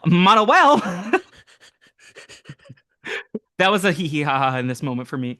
Um, Yeah, yeah, we're gonna like have a discussion about our segments later, which is gonna be like this might be the hardest one to do segments for me personally so far, but we'll talk about it when we get there.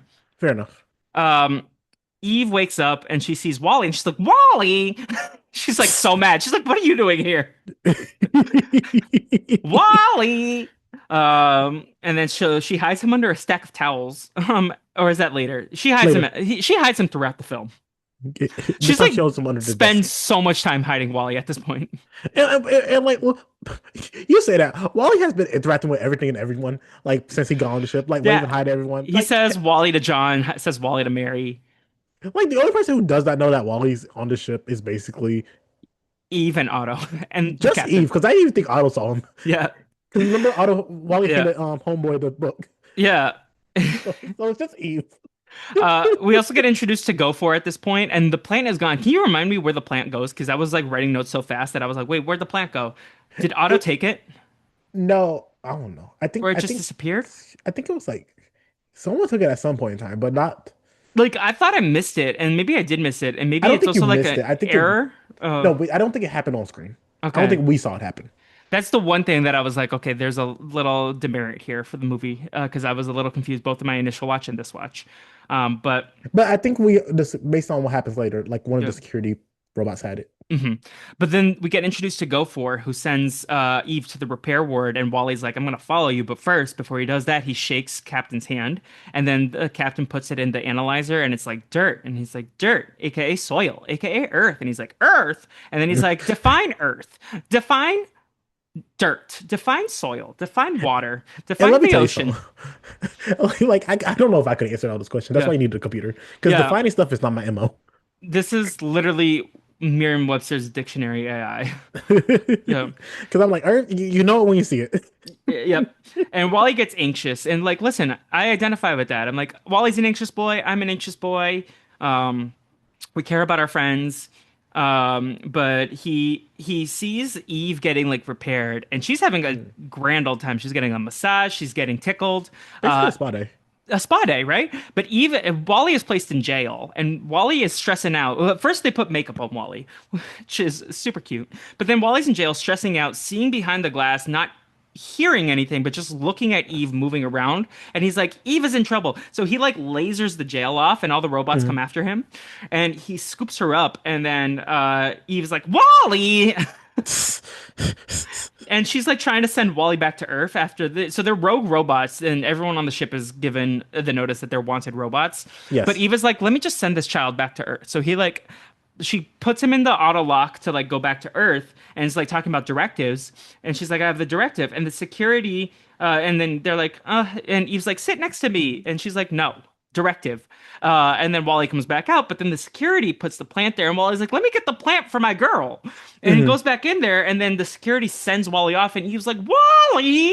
So she goes after him, and Wally scoops up the plant, puts it in his belly, and he gets the extinguisher right before it explodes, and goes flying off. And Eve and Wally zoom past each other, phew, and then they go back, phew, and then they find each other and they pause and they do this dancing thing and they do the space dance and they Yes. put their heads against each other for kissing and they spark and they have the little zap uh, which the Pikachu zap um, Okay. and then the plant is recovered and this is when John and Mary turn red and they bond over knowing Wally because they're watching Wally and Eve dance and it's that guy and he's like Wally and then they hold hands and this is like where human connection is more important than technology, is kind of what we're seeing at this point. Okay. Okay, I did not want to be this person, Felipe. You brought it up. I was not going to talk about this. I was not going to ask this question, but since you brought it up, like, how are these people having sex? Like, it does not make sense to me. It does not. It doesn't. Like, Hey, I'm just saying there are babies on board. Where are the babies coming from? It's clear to me that they've never touched another human before. okay, kids, skip ahead a couple minutes. My assumption is that technology takes care of that stuff, and they will take the boys and to certain areas, and then the Mm, girls to certain areas, and technology will scoop up the DNA, mm, and babies will be born somehow in like a test tube, I guess. I don't know. mm. I don't know if they're actually, but like John and Mary, they're like ready to go. They said, okay, we're gonna speed this relationship up. We've only known each other for a day, but let's save some babies. Well, because yeah, how are the babies even born? How are they born? Because Felipe, no one's giving labor. No one's Nobody. There's like, I don't know. Yeah, nobody. there's no gravity. Hey, No. um, yeah, no. AJ asked the question. That's that. Write that on the document for Navi. I asked the question that everyone wanted to know the answer to. Yeah, put that in the Navi notes app. Navi will explain it to us. Fair enough. Um, so Eve tries to. Oh, we got there. Yeah. So they flirt in the pool. The captain learns. Keeps learning. He's defining more words. Hmm. Um, and then John and Mary are flirting in the pool. Uh, and Wally and Eve are gonna follow the plant to the trash.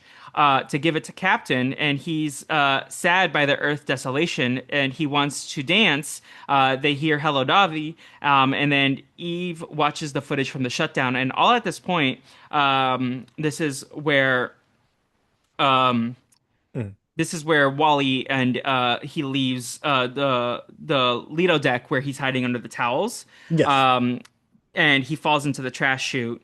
And as Mo follows him, the Cap is like, "Let me give the plant some water." And Otto throws the plant into the trash chute, shows the classified info that he's not supposed to show, and finds out that they're supposed to stay in space, follow the path. Um, Captain gives the plant water. Hmm. They throw the plant in the trash chute. Wally lifts it up, and Captain's like, "I want to live. I don't want to survive." And I felt that in my soul I like that. because I was like, "This is my time to thrive, baby." And Captain feels the same. He's done living in a toxic environment.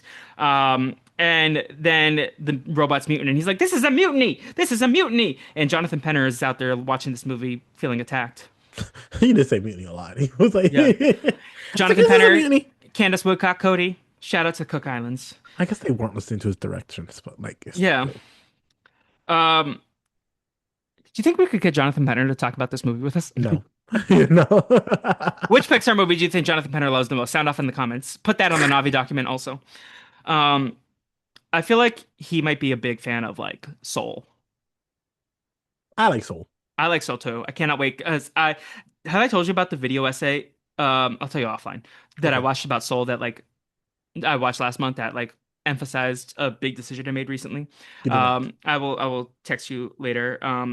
Maybe I won't tell you to watch the essay because I feel like we should just like have clean brains until we get to each project. But Mhm. it's hard for me because I was like, Soul, I want to watch this so badly afterwards. Shout out to Jamie Foxx, an incredible actor. I feel like we don't talk about him as an actor enough. I think we only talked about him as a society, um, as like a musician and as a host more than an actor. I feel like non-black people do not talk about Jamie Foxx enough. Valid. I do identify as non-black.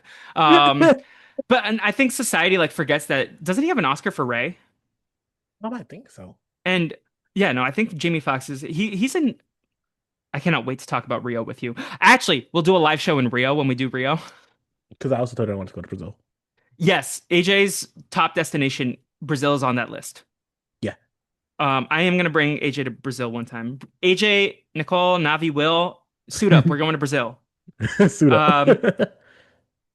Um, but yeah, Wally saves the plant because he's in the trash, and then Eve and Wally get knocked down into the trash compactor. This is where we get introduced to the Wallas, waste allocation, whatever that L stand for, um, axiom Good version. W. The Wallas scoop up Wally and Eve, Mhm. and then Mo gets stuck. The gopher. No, that's The Mo. Mo. gopher. No, there is one called Gopher. But I think I miswrote. The Mo is stuck in the like Yes. In the like, airlock yeah. vents right before they're gonna get shot out into space, and Eve holds on to him until the system crashes, and then zooms inside. And this is where Mo turns into a good guy, right? Which was very unearned, but I guess Yeah. I gotta be consistent when I find stuff unearned. Yes, But AJ, okay. the king of unearns. AJ's on unearned watch. But yes, this is when Mo Yeah. changes alignment. If anybody out there wants to make fan art, please put AJ's face on one of those survivor urns and put the un. Um, yeah. Then this is Eve trying to fix Wally, and Wally's like a little busted at this point. He's not fully injured like he's gonna be at the end of the movie, but he's like Hmm. losing his energy. He's losing his power. They hold hands, and they want to get back to Earth. Eve and Wally try to go put the plant into place where they find that they have to put it. The captain hijacks everything when the Hello Dolly music also plays. That also gets Hmm. the robots on the good side for the most part. The captain hijacks the morning announcements and he pretends to have the plant with a picture of Wally behind him and he's just like holding it. I'm like, this guy's so funny. I thought this was John C. Riley until I watched the credits and found out it was Jeff Garlin. I was like, this kind of sounds like Wreck-It Ralph a little bit. I can see Um, that. I can see that. uh, an I actor like I've Wicked seen in the Ralph. wild. At my old job when they were filming Winning Time, he used to loop around in his car and he would be like telling guests like, "Hi, I'm John C. Riley from Winning Time. Watch it on HBO Max," and then just drive Ooh, off. Um, that's funny. and I was like, "That's not John C. Riley from Winning Time. That's John C. Riley from Wreck-It Ralph, please." Um, season three. Captain is gonna attack Otto, and then Otto's like attacking him back. Security gets destroyed because he gets knocked out of the window and falls Yeah, onto the Lido deck, almost in the. I thought he was gonna fall in the pool. Did you also think that? that's what they were setting up, but I've Yeah. like watched this like 100 times. Okay. AJ's like, I've been there, done that. You can't. You Listen, can't listen. catch You me only off watched guard. this once. You only Yes, watched- and I was like a child. I was definitely like, if this was 2008, I was probably like 11 in Brazil when I watched this. I know I watched this in Brazil. Like I can visualize. Do you ever, when you think about like your memories, do you ever like visualize it like from a audience perspective where you like can imagine yourself sitting there, or is that just a me thing? I do that sometimes. Like I feel like I both envision my actual eyesight, what I was watching or looking at, and the memory, but then I also sometimes feel like it's an out of body experience where I feel like I'm watching Like from a sometimes I different watch it. perspective. Sometimes my memory is in first person. Sometimes it's in third. Valid. Yeah. Yeah, Okay, cool. It's not yeah. just me. Smart boys only. And smart people, not just smart boys. But yes. Well, I don't know what other people's experiences are. I don't want to just put it into one gender, but I Maybe do it's believe it's only gendered. smart people. Maybe we don't know. That's AJ's opinion, not mine. Put him under the bus. But yeah, the axiom tilts, and I wrote that down in my notes, and I was like, oh wait, that's so funny because the tilt of the axiom sounds like tilt of the axis. Let's see what you do. Okay, fair enough. Fair enough. Fair enough. The humans start sliding. We when the guy who sang the cha-cha slide gets back into the studio, he should do the human slide. Ah, he's not getting back in the studio. He made his No. money. They played at Were everything. you the guest on the podcast for What You Doing when we talked about the voice and how Cupid won on the voice? And he was like, I want to be distinguished for not being the I guy who think did the so. Cupid shuffle, and then he sang the Cupid shuffle. Which was so dumb. Which is so dumb. This is probably the hot dog episode. I think the answer was yes. That was me. Go back to listen to the What You Doing archives. There's a best of episode at AJ's in where AJ says he's gonna go get a hot dog, and then we spend like 45 minutes talking, and then he never got the hot dog. But yeah, so John and Mary are like, we gotta save the babies, and this is where AJ gets his point brought up once again. How do they have sex? Um, I think we had talked about maybe they're Mr. and Mrs. Incredible in the future. Maybe. Maybe. Maybe it's their descendants. Listen. They had a right sense of justice, and that's something Yeah. Mrs. Incredible definitely had. Okay, if we're going to the Pixar universe theory, what if they all like the Earth becomes desolate because of the pollution in the food from having rats cook the food? Makes perfect sense to me. Makes perfect sense to me. Wally saves the plant. Holder, I just had the holder because he like does the like "Arrgh," holding it Mhm. up like Mr. Incredible as well. But it keeps coming down, crushing. Meanwhile, the cap waddles to the 2001 music as he stands up. Dun-dun! And he waddles. Grabs Otto. He's like, Otto, thank you for your service. And then he sees Manuel. And I'm just realizing it now, but that's so funny because like they said manual mode, and he's like Mhm. Manuel probably when he clicks it. Imagine if Miguel's name in Coco was Manuel, and I was like, oh my God, this is all connected. I like Manuel is the name. Um, with that being said, this is also like a really big deal. This is the first time anyone walks in this movie. Yeah, Like well, like nobody walks, true, because Wally wheels and everyone is always and on their Eve is hoverboard. flying. Yeah. And everyone's So well, John did fall on his ass at one point, fall off the thing. I wish we got to see the robots pick his like ass up. John did the thing, but did he get up? The answer is no. Wally No, picked that man up. not just did Wally pick him up or was it the other Wally picked robots? that big ass up and put him back on the chair. Like damn, Wally. Maybe I do need a Wally. Imagine if I fall and I'm like, Wally. Um, but yeah, so and then he turns it to Manuel. Mo and all the other robots and the humans help throw the plant in a spot with Eve. Hyper jump is enforced. They go to Earth. Hal is still there waiting for Wally. How long do you think this all took? One day? I feel like it had to take years. To get there or for this event to It happen? probably takes years for Hal, but like it all happens for Wally in the course of one day. Like I feel like time moves Well, because differently. time moves slower in space. Did I make that up? Yeah, so I feel like for Hal, it might be like a year, 2 years, whoever knows how long.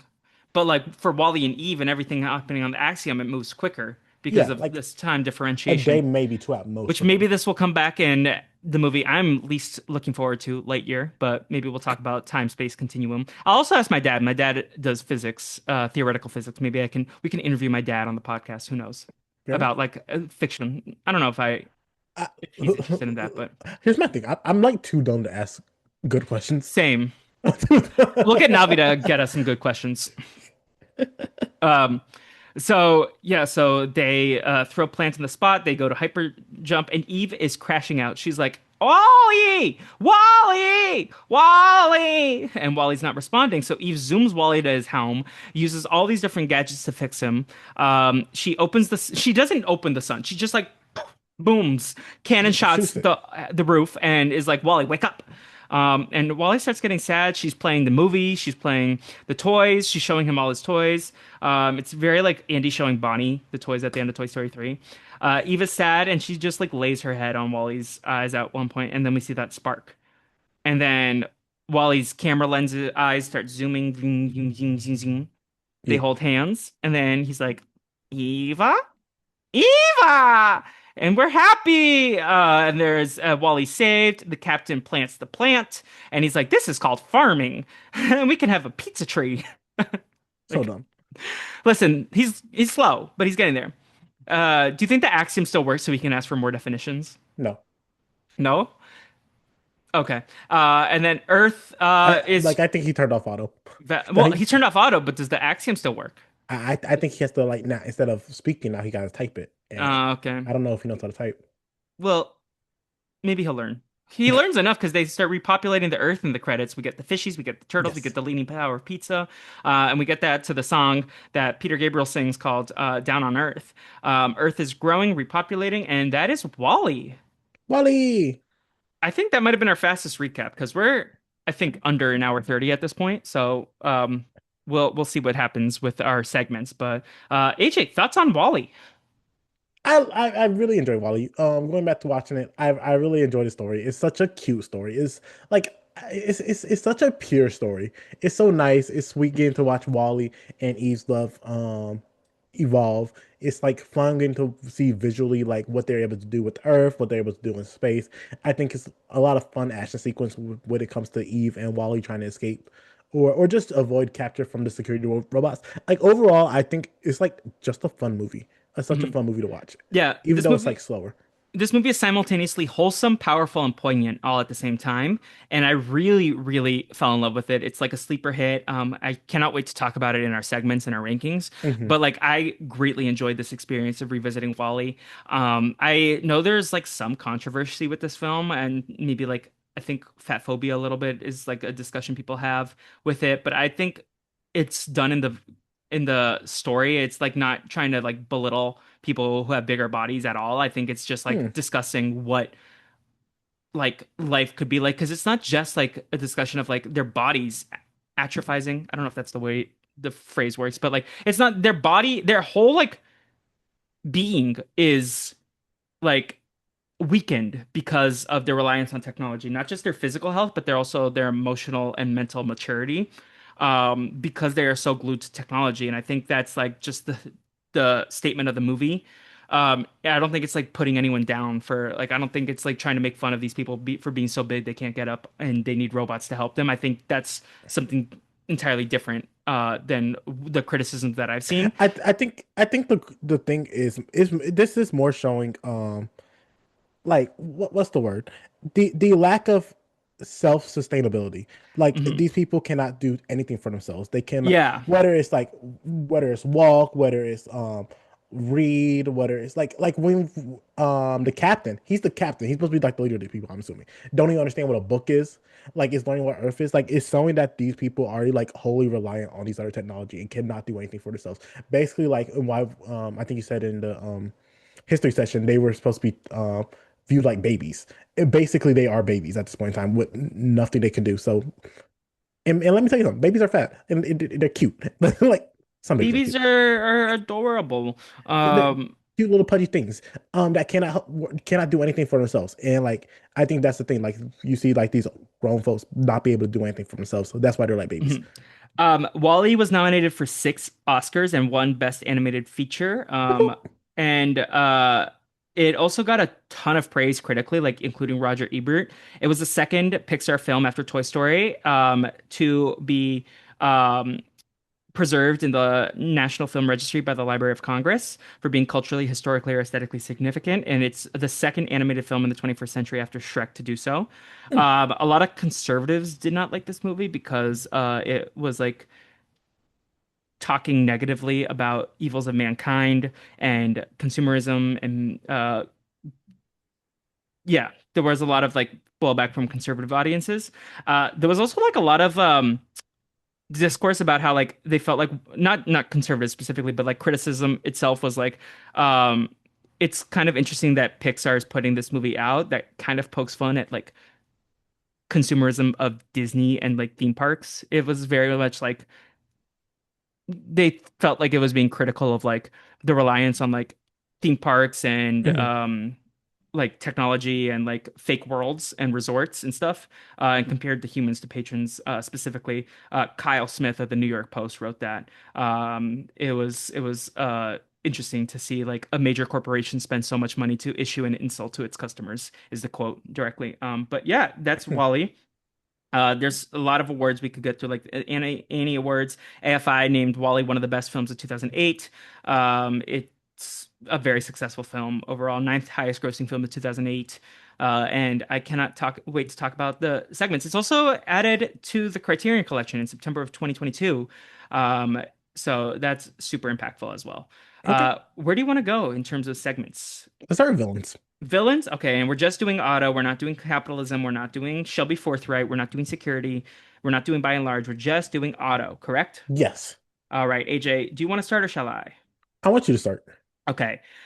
I feel like off the jump, like the one that like I'm looking at this list of characters, and the one who stands out the most when I think of Otto is Randall. So I think Hmm. I'm feeling like putting him around the B tier. I think he's a slightly above Shep Skinner, but below Randall. I think he might be the most like real villain we've encountered in a minute. Like the fear of AI and technology is like something that people continuously have going on. I don't think Otto's memorable otherwise. Like it's very one note. I think the fact that it's a Macintalk voice recordings, I think that makes it a little bit more iconic. And Chef Skinner, I feel like is more campy and fun, but I think Otto Mhm. is in that tier. So I'm leaning towards B, but I would also love to hear what you're thinking to see if you can influence my decision in this situation. So Otto's not a villain. Otto's not a villain. Otto is not a villain. Otto is actively a robot that was programmed to make sure people do not go home. Otto is just following its orders. Like, because we find out, like, Otto's saying the reason why Otto threw away the plan while he was knowing, or the captain knowing, is because the president guy or the BNL guy, he was basically like, "Hey, we have ruined the planet too much. There is no way to bring life back to Earth. So the plan to like recolonize Earth, that's done. We're just going to now live in space. So Otto, your job is to make sure everything is working perfectly in space and not send people home, and not send people to Earth because the Earth is unlivable. And sure, like the captain was basically like, Otto, this plant choose." That life is livable on Earth. I'm gonna be above 50 with you, Felipe. That plant did not prove that. That plant did not prove that life was livable. That plant was struggling as it was. It was in a refrigerator. When it like, let me tell you something, Felipe. That ozone layer is non-existent right now. People cannot live on Earth. So Otto was literally just doing its job, its directive, which is to protect people. And I think that's the thing that's overlooked. Like, yes, we want to live, we want to have self-determination, X, Y, and Z, which I think is fair points from the captain. All Otto was doing was what his job was, which is to protect them. So in that way, I do not think Otto is a villain. Like you can get me on the point where he like imprisons the captain for a period of time, like he shouldn't have done that, or when he didn't shouldn't have fought like what you call it, fought the captain. But like Otto didn't really do anything negative, like outside of like throw a plant in a trash can, and Mhm. like so If I could like push so back on that a little I'm bit. like so like I like how you're like in the B tier. I'm over here like maybe I'll put him in D. Maybe he's my first D. Okay, possibly. I just will say, like, yes, he's following directives, but he's also probably like the most threatening Sin Syndrome or Hopper, maybe. Like in terms of like the actual destruction that he causes our main character. Like he's trying, like if Wally dies, he does not care. He's like shooting lasers at him, telling his robot minions to go after Wally and Eve, like causing chaos on the planet, on the ship. So I feel like he is like a massive threat and causing destruction to our main character. Like Wally almost dies. So in that sense, I feel like he is more of a threat and antagonist, even if he is following direct orders, right? So Can I that's push back? maybe Can where I we push back to differ. that point? Yes. I don't think that was Otto. I think that was security. Okay. I So think is that was more security a villain?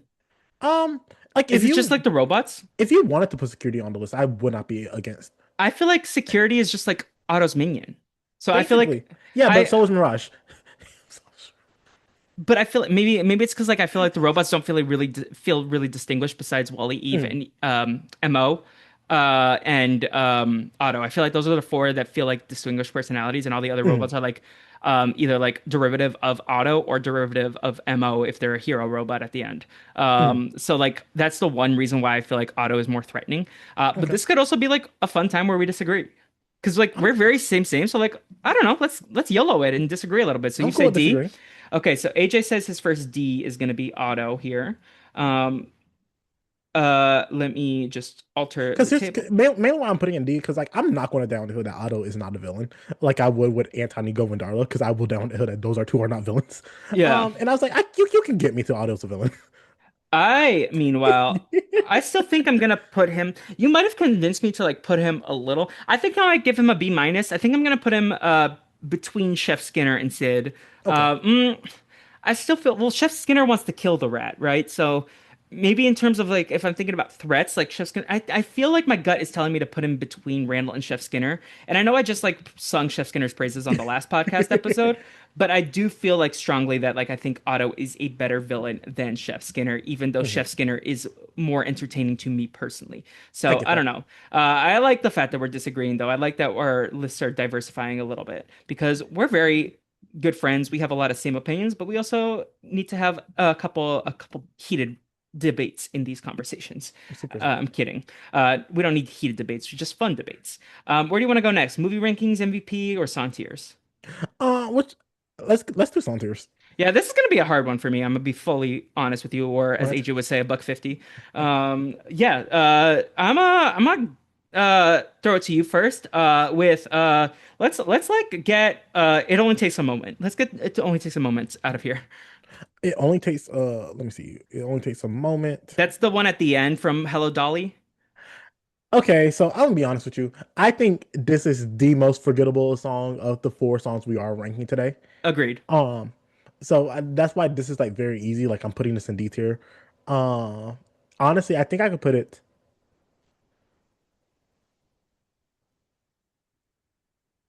Do I put it above or below Behind the Cloud? I'll put it below Behind the Clouds.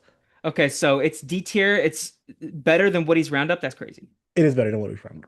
That's Because here's my thing. I think like here's the thing. None of these songs are going in F tier because I don't think any of these are like inherently bad. Um, I agree with that take. With me for it only takes a moment. I was like, for me, the one that like I look at is Shaboom, and I think it's worse than Shaboom. It's less memorable than Shaboom.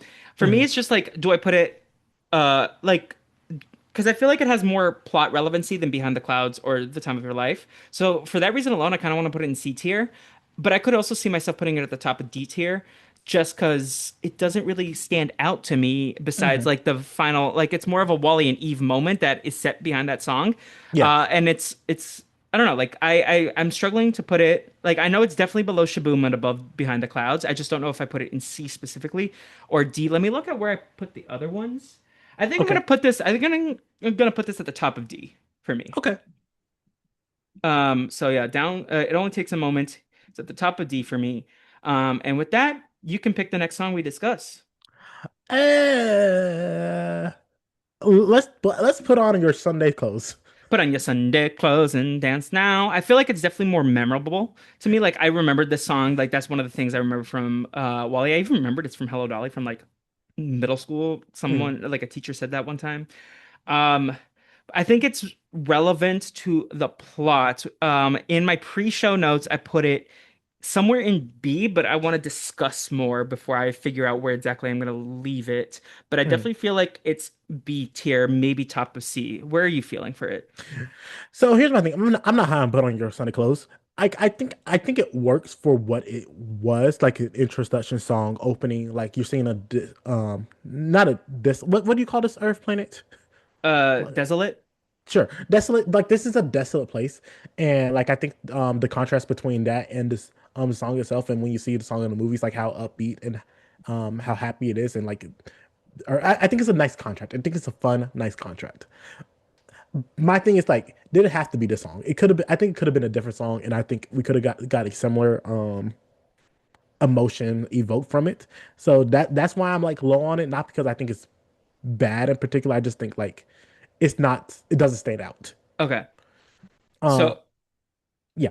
so for me, I feel like it's memorable.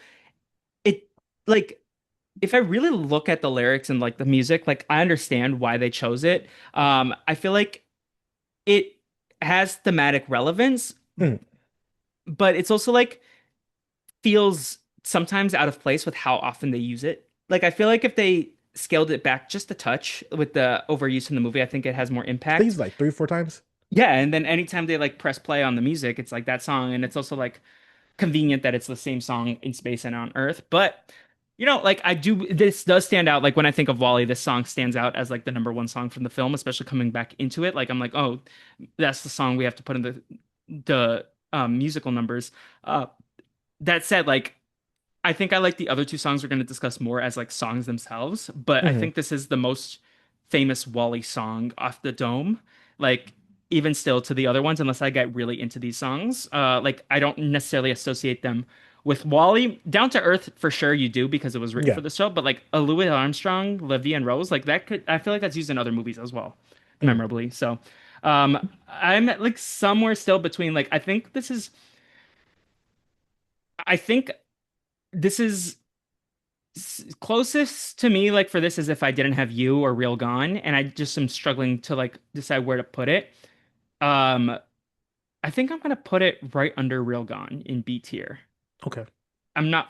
This might change like when we do our recap podcast about these projects, but Fair um, enough. yeah, where do you have it?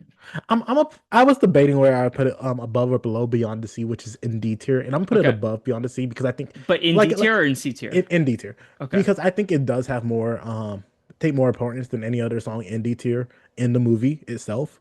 Um However, I just could not connect with the song enough to be like, yeah, this is more than D tier, especially compared yeah, to the final two songs we have yet to discuss. for sure, for sure. All right, where do you want to go next?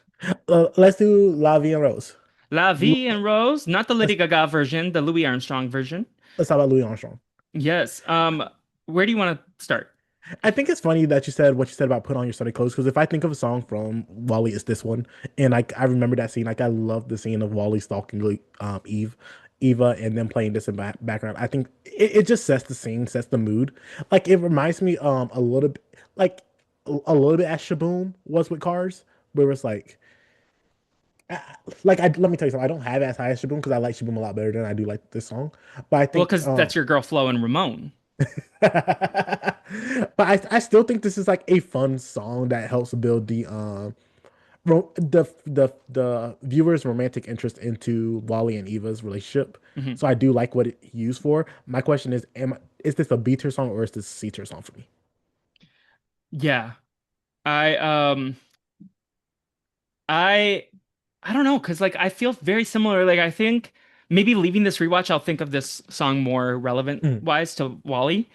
Like I think for me, like if I didn't have you as memorable, but I think this is on B tier for me as well. I think I'm gonna put this like right under Put On Your Sunday Clothes because I'm like these two songs are gonna stick with me post this watch. And I feel like when we like stop down to break down like our takes mm, when we eventually do that on a bonus episode, I feel like my takes might be a little bit more solidified with a little bit more distance from each project. mm. But I don't know. I'm putting that in B tier. Remind me where you're putting yours or I'm gonna put mine at the top of C tier above our town. okay, cool, cool. Yeah, I think I mean, musically, Louis Armstrong is someone that is Love Louis hard to Armstrong. beat because he is fantastic. What an icon. And I cannot wait to discuss Madagascar in season Mm. two when we talk about him again. But for now, we'll leave it at that. And then lastly, what about Down to Earth by Peter Gabriel and Thomas Newman? I really like the song. I really Hmm. do. I'm be honest. I like here's the thing. And I don't know if I just like the song or if like I like the song accompanied by the artistry and the end credits that like makes it whole. But I really thought this was like a good use. I think this is my favorite song of the four that we are talking about today. Okay. Uh I think it is like this is definitely a B tier song for me. The question is only like where in the B tier. Like especially as an end credit song, I do like this more than I liked If I Didn't Have You. Hmm. Um like I know you have a different opinion about me with Route 66. But my question is this is better or worse than Route 66? Okay. Um, so while you talk your things out, you might make up my mind for Yeah, me. so I've already put mine in the spreadsheet. I think If I didn't have you as more memorable, and again, like I might just be biased because I grew up watching Monsters Inc. on loop, Mm. and the song is relevant for me. Let's do a status update. Have you watched the Emily Osment Mitchell Musso one yet? I'll watch it after we get off. Okay. I also almost referenced Mitchell Musso earlier because do you remember his Reduce Reuse Recycle song from Schoolhouse Rock? No. No? Okay. Go check it out. That's also, I'll send you a video of that one as well. So you can watch both in sitting and then you can do a Mitchell Musso song ranking afterwards. But like, I think If I Didn't Have You for me is more memorable just because of my childhood. Down to Mhm. Earth is a banger. Like, I kind of want to listen to this like on loop. I feel like like in this rewatch progress, I'm like, I think I love James Taylor music more than I realized and Peter Gabriel music more than I realized. So like, I'm going to put it between Le Festine. Uh, it's been a couple days since we talked about Ratatouille, and this one's already like kind of lost. Like it's just like a beautiful French song that lyrics I don't understand, but Down to Earth I really like the melody, the musicality, the lyrics. So I'm gonna put it between Le Festine and If I Didn't Have You. Where have you landed, my friend? I think I'll put it right above If I Didn't Have You.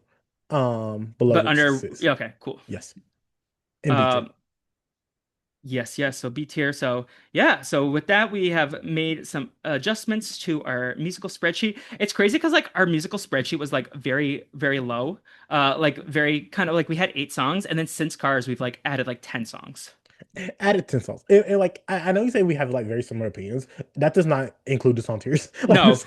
I wonder what it's going to be like for Disney, especially. I feel like because Disney, especially with all the original songs, I feel like our tastes are going to be like so sporadic. That will be coming probably 2028, maybe end of 2027. But yeah, all right. So we talked about villains, we talked about song tiers. Do you want to do MVP or movies first? Let's do MVPs. MVPs. AJ, I'm gonna give you the floor for let's start with the LVP because this was the hardest one for me, the PT Flea Bag of Dust. The PT Fleabag us. I like listen, here's the thing. The question is which robot are you giving it to? Uh like would you like to give it to security? Would you like to give it to auto? Like, because I think they both like suck. Like they are stopping our people from getting there. I'm gonna give it to Otto because Otto does control the ship, and with Otto controlling the ship, he did like rotate the ship for no reason and like put a lot of babies' lives in danger. And I'm not okay with you putting babies' lives in danger. Like, listen, I think that was a dastardly thing. Now, would the babies been a-okay if they, hit the other people? Well, maybe Otto was thinking about the babies that were being made in that moment. It was like, no, I'm kidding. I in my notes wrote security, so I'm really happy you gave it to Otto because I was like, I don't want to be just like double downing on Otto, so I'm gonna be spicy and give it security. And I hoped that you would give it to Otto. If you hadn't, I probably would have just stuck with security unless you also gave it to that one. But like security Mhm. was like kind of just like a follower, and I have more respect for a leader than a follower. So that's why I gave it to security because I'm like, you're just like a little yes, yes, sir. Tell me my Yes, directive. sir. Whereas his Eve at least takes independent thought into her own hands and disobeys her directive at times. So I'm going to give it security. So security and auto both get points here. In terms of the Luxo Ball of Comedy and the Luxo Lamp Spotlight, if I had to guess, I feel like we're probably going to divide it between Wally and Eve in the main category. So I'll give you the floor first. Give me Wally. I Damn love it. this thing. I love this little robot. I know you wanted it, but I am taking him. Wally is the best thing to happen since slice of bread. I love that little robot. Like, listen, here's my thing. I am not 100% a fan of technology. Technology scares me. Wally does not scare me. I love that little guy. He's like the sweetest, purest thing you've ever seen. Everything Wally did, even like if any other character would have done it, I would have been annoyed. Because it was Wally, I was like, that's okay. I agree wholeheartedly. So sorry, Eve, you don't get any points, but I'm going to double down on Wally because Wally is that robot. I love him so much. He saves humanity by like Yes, sacrificing himself, and he he still gets the does. girl for it. Like, He gets like the he girl. wins. He wins. This He homeboy wins. was so lonely. Like Wally would have never been associated with this. I'm not gonna say Wally is suffering from the male loneliness epidemic because I would never disrespect my boy like that. But Wally was a lonely boy robot who Yes. found a girl, got was down bad for her, fell in Yes, love, got her to love him back and save him, bring him back to life and save humanity in the process, and yes. bring back the life to Earth. So like that is win on win on win on win for my boy, and like nothing but respect for my king. And I will be getting matching Loungefly backpacks for myself and AJ one day. Wally, I get the Wally one, you get the Eve one though. Okay. No, I'm kidding. I'm gonna probably get you a Turning Red one since you love that movie so much. I do like Turning Oh, imagine a Disney day, me and AJ with our little Loungefly backpacks being Disney adults. Red. All right, AJ, for your comedy point, do I go first or should you? I'm gonna be above 50 with you. I did not find anyone particularly funny. Yeah. Here's the thing. The closest person was Wally, and I'm not about to double up on Wally. Uh, Okay. so you go first. I found the captain had a line I laughed at once or twice. Manuel, I did think that was funny. Shout out to John and Mary for like being goobers together. Eve, I like the sound effects of Wally and Evil, so it's like Wally, like when she gets loud and angry at him. But like I just give him a point. You might not double down on him. I will. Wally, come on down. Who are you giving your Luxo Ball of comedy to? Here's the thing. Wally is the best answer. I think Wally was the brightest spot of AJ's humor. gonna give it to Remy the Rat. Um, I'm gonna say no. No, I'm not gonna give it to Remy the Rat. I'm gonna give it to Hal. Let's give it to Hal. Like, I love that cockroach. You're gonna give it to Hal. I put Navi in the notes. No, no. Hal. We're gonna be looking back and I'm like, who the heck is Hal? And they're like, oh, the cockroach. The cockroach, yeah. Yeah. I like Okay, the cockroach. Hal. Honestly, Eve might be the biggest snub so far, but I'm okay with it Like, because I guess we don't respect women on this podcast. here's the thing. Eve was not a flea bag, but Eva was also not funny. Not that funny. Yeah, this movie Uh, isn't funny, like you said. Like yeah. it's wholesome, it's sweet, and it's cute, but it's not funny. Like if I'm going for a Pixar movie to laugh at, I'm gonna go for Toy Story. I'm gonna go for Monsters Inc. I might even go for Finding Nemo or Incredibles. Hmm. But like this one is not a funny movie. This is a Yeah. sweet movie. And there are like visual gags. Hmm. But like because it's not dialogue heavy, there's not joke density. Hmm. It's more like visual gags, like in the style of silent films, like Charlie Chaplin, Buster Keaton, right? So, Hmm. but yeah, so shout out to Eve. We love you, but and there will never be a Wally sequel, I believe. I think they're very content with the story. I think that's like the first time that like I've looked and it's like not even like a slice of interest, despite like because I know Patton Oswalt wanted to do Ratatouille 2, even if Brad Bird didn't. Hmm. Like this is like there's no information about a Wally 2. I don't think they're ever gonna I don't do a think there Wally needs to 2. be a Wally too. There does not need to be one. There is a Bernie, which is a short film based on one of the other robots. Hmm. But shout out to Bernie from Incredibles. When he put the he sat on the thumbtacks at Dashwood. It's like, Bernie. don't Bernie me. All right, AJ, it's time. It's time. Time for the movie rankings. Just a reminder for the audience, we give our movies points. You want the movies that have the lowest average total of points are our favorite movies. The movies that have the highest number of points are on the lesser end of the spectrum. In order right now, we have Finding Nemo at a 1. We have a tie for Toy Story, Toy Story 2, and The Incredibles, each with 3 points. Monsters Inc. has 5 points. Ratatouille has 6 points. Cars has 7 points. And Bugs Life has 8 points. We're about to introduce the ninth point here. And AJ, why don't you go first? I'm upset you're going first because I'm not Do you want me to go first? I'll go first. because I'm gonna tell you.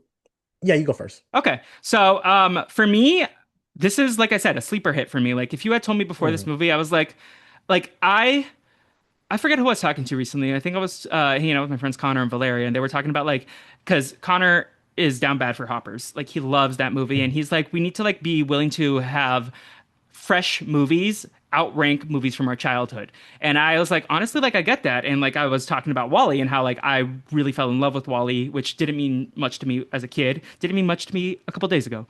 But like Wally for me, like is where I started to reckon with like, okay, what is childhood nostalgia and what is getting elevated in my rankings because of it. And this is the first time where I feel like I have to be a little bit more objective here, and I have to knock a point from Monsters Inc. and knock a point from The Incredibles. But I do think Toy Story 2 is a better film than Wall-E still. So I am gonna be at that point. I also think Toy Story 1 is above Wall-E for me. So this is my new number 4, and everything else moves down a point. So I'm keeping the first three in lockstep. Mount Rushmore is going to get Wall-E instead of Incredibles for me, and then everything else moves down a point. Now, AJ, I'll give you the floor. I think that's funny that you said that because I was debating, is this better or worse than Toy Story 2? Like that's where my question is. Like it because I'm not putting this above Nemo, I'm not putting it above Toy Story, and I'm not putting this above Incredibles for me. Like I think this is in a different tier from Monsters Inc., Ratatouille, Cars, and Buzz Life. So the question, so I'm like in my head, like its company is Toy Story 2. Um, it's very interesting because I think I'm not going to say like Toy Story 2 is like the antithesis of Wall-E, but like Toy Story 2 is like funny because it's just like a Toy Story and like Wall-E's like a space movie, but Toy Story 2 is like a much bigger film, a much larger cast, a lot more comedies involved, Yeah. a lot more dialogue, A lot more locations. a lot more locations. Yeah. Meanwhile, Wall-E's like Well, a lot less. so let me What's just up? ask you, this is definitely above Monsters Inc. for you? Yes, this is above Okay. Monster. So you're truly in between like Toy Story 2 and Wall-E. Okay, cool. Yes. Like I'm debating my head between Toy Story 2 and Wall-E for me. Um, and I think like as much as I really do enjoy Wall-E, and I think Wall-E's like a really good film, I just think Toy Story 2 might have more going for it than Wall-E, so I'm comfortable putting it at number five. Okay.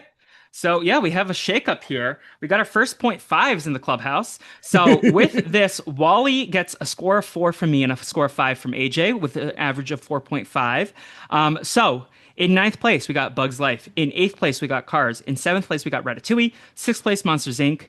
And then in fifth place, with an average score of 4.5, is Wally, our new number 5 movie, Woo! with Incredibles being fourth, now officially at 3.5, with an average of 5 for me and 2 for AJ, giving it a new score of 3.5. The Toy Stories remain tied for second place with an average of 3, and Finding Nemo is still our number 1 movie. So we had a little bit of a shakeup in this ratings. Nice. Incredibles is now on your Mount Rushmore still. Yes. And Wally does not crack it, but Wally Mhm. does crack mine, which is exciting because we have the biggest shakeup in our ratings in quite some time. Like And we've had that three-way tie for a long time. we've had the three-way tie for 3 episodes at least. And now our movie ratings are a little bit more diversified because Incredibles went to number 5 for me versus it's your number 2. It's your second favorite. So Yes. Wally being in here like really drastically shook up the board a little bit. And I'm excited about that. And I also am optimistic about Up. Maybe Up does the same thing. Before we get to Paradise Falls, what else do you want to say about Wally here? It's just such a lovely film. Like I have not seen this movie in years, and I think that is a mistake on my part. Like it truly is like a sweet, enjoyable film. Like if you just want to like turn your brain off and have fun, you can watch Wall-E. But like if you also want to dig deeper, like Wall-E has so much that you can dig into with its storytelling. It has so much to deep into with some of its themes, with some of its messaging. And I don't think me and you, Felipe, has like really hit all of it today. But like I love Wall-E. I love Wally as well. This was a grand old time revisiting the movie. I did not expect much, but I came away having so much more love for this film and these little robots, Wally and Eve. I also came away with a much more sympathetic appreciation for the humans in the film because in my head, I remember the humans just being like background blobs that like were kind of like not really relevant to the plot. They were just kind of there, and Otto was the main detractor. And then rewatching the movie, I was like, oh no, the like humanity is Mhm. key to the survival of the human race and return to Earth. Like this is a love letter to like the beauty of humanity and living life to the fullest and like surviving, not living, not surviving. Mhm. And you want to thrive. And I think the captain and I have had similar journeys. And I think this is like becoming Pixar's motto is like life is worth living and having fun and appreciating. I feel like that's relevant for the next film as well. Like we get to this film, which is known for one of the most heartbreaking opening sequences in Pixar history. And I know we talked about Finding Nemo when we got there, but like many people like I think a lot of people and a lot of haters of Up and Pixar say that Up only won the Oscar for the first 10 minutes of the movie. And I'm excited to revisit all aspects of Up next and get to see this heartbreaking sequence that we get Up. Michael G. Kino returns to score it. We get Kevin. I'm so excited to talk about Kevin. Kevin's a girl is and I've seen this movie like once in theaters and then just like snippets. I think I played the video game a couple times on the DS or GameCube or something. Mhm. But I'm very excited. And the whole movie about Up is like learning how to love life again after a period of grief and like Mhm. sadness. And I think that's like Pixar's MO at this point, and like how sadness is important to process and grief is important to process, but like it doesn't define your life. You can still maximize the joy and beauty and whatever life has, and it truly embrace Paradise Falls. And I'm excited to also talk about like the villain of the film and like how sometimes like what you aspire towards and what you dream about and who you respect and appreciate can sometimes like be tarnished the closer you get to those beings, and like when you get Mhm. close and closer to the people that you love and respect and like idolize even, like sometimes like the shine is diminished. And I feel like that's something like you've heard the phrase "don't meet your heroes," and that happens to Carl in this film. So it's said it. And also Russell Mhm. and Doug and Squirrel. Oh my God, I'm so balloons. Shout out to Balloons. Carl. Felipe. It's just like, who did I agree to do this podcast with? Remember when Thank you. Megan was grilling hot dogs and burgers? I know uh, you do. yeah. What about you and Up? I like here's my thing. I don't think I've watched Up too many times, but I remember liking Up. I remember like being hit like a bullet based on the opening Yeah. scene. Like you said, like love Russell, love Up. Like I remember having so much fun with Kevin. Like I just found this to be like genuinely like such a heartbreaking start, which turns into like such a fun adventure movie Mhm. with Carl and the fam. So I think like sure, like the first 10 minutes might be like the emotional like center, but like also I think we talked about death before, but like I think this is the first time like Yeah. grief is really at the center of a movie, and I think it's very interesting. Yeah. It's Sorry. very interesting to talk about that and like everything that Carl has to go through, and like understanding like what's his next stage of life is going to be, what's his Mm. next this new source of happiness is, and I think Up is going to be a good time. I do think, like you said earlier, I think Up like here's my thing. I'm willing to be proven wrong, but I would not be surprised if Up like is like a top 10 movie for both of us. After watching it, it could just be like an okay movie for a Pixar, but still a great movie. But like, I'm super excited to watch it. Like, I think I'm very excited. Like when I saw Up was next, I was like, God, giddy. For me personally, we have enough data in our point set at this point, given Wally's new status on my Mount Rushmore, that Mm, like we could be going into Up and it could either be a Ratatouille Cars where it's like, oh, maybe this is something that I'm expecting more from that didn't deliver to the heights that I expected it to hit. Or it could mm, be like a Wally where like you come in and it's like, let me give it a chance, and it like soars. And mm, pun intended with the balloons. But yeah, Up is something I'm very excited about. And like you said, like grief is discussed and placed into some of our Pixar movies so far, like The Incredibles with all the heroes that have passed, mm, with Finding Nemo with Coral, but it's all via subtext for the most part. mm. Versus this is like text, like this is just like very, very strongly discussed throughout the film, and it's also like you talk about like the elderly people. Like I think about like my grandmothers who have both lost their husbands, and like Mm, how life continues on for them even in their older age, and like just a lot of appreciation for the beauty of life and like what you can still enjoy even though like there is a tremendous amount of pain and sadness in Carl. And I feel like as an adult, this is one of those movies that I'm looking forward to like revisiting as an adult and like get the cry counter out because it's possible. mm. It's possible AJ cracks for the first time. It's possible I crack for the second. So let's see what happens with Up, and I cannot wait to revisit this. And yeah, we have some fun plans in store for a post Up podcast and talking about the first 10 movies potentially. It might be a little delayed depending on schedules aligning. You've heard us reference a podcast throughout this episode, so you might be able to put the pieces together. But with that, AJ, anything else you want to add about Wally and Eve and anything from this incredible film? Super happy I watched this again. Like it renewed my love for the movie. Wally's such a great movie. I'm super happy we got to watch. Like I think this is like part of the reason for the Pixar film. It's like to revisit a lot of the stuff from our childhood and honestly re-fall in love. And I Yeah. re-fell in love with this movie. Yeah, and again, like this was the perfect first season for us because it's like exceptional. Like when Pixar hits, it hits hard, and it's like the cream of the crop for me personally in terms of animated storytelling. And it also lines up with our childhood, right? So now we're approaching like our adolescent years. For me specifically, like I'm 11 at this point, you're 9 at this point. So like we're growing up with these movies, and we're approaching like this new chapter of these films for me specifically. And I know AJ is not particularly looking forward to the early teens of Pixar with Cars 2 through Monsters University, even a Finding Dory in there.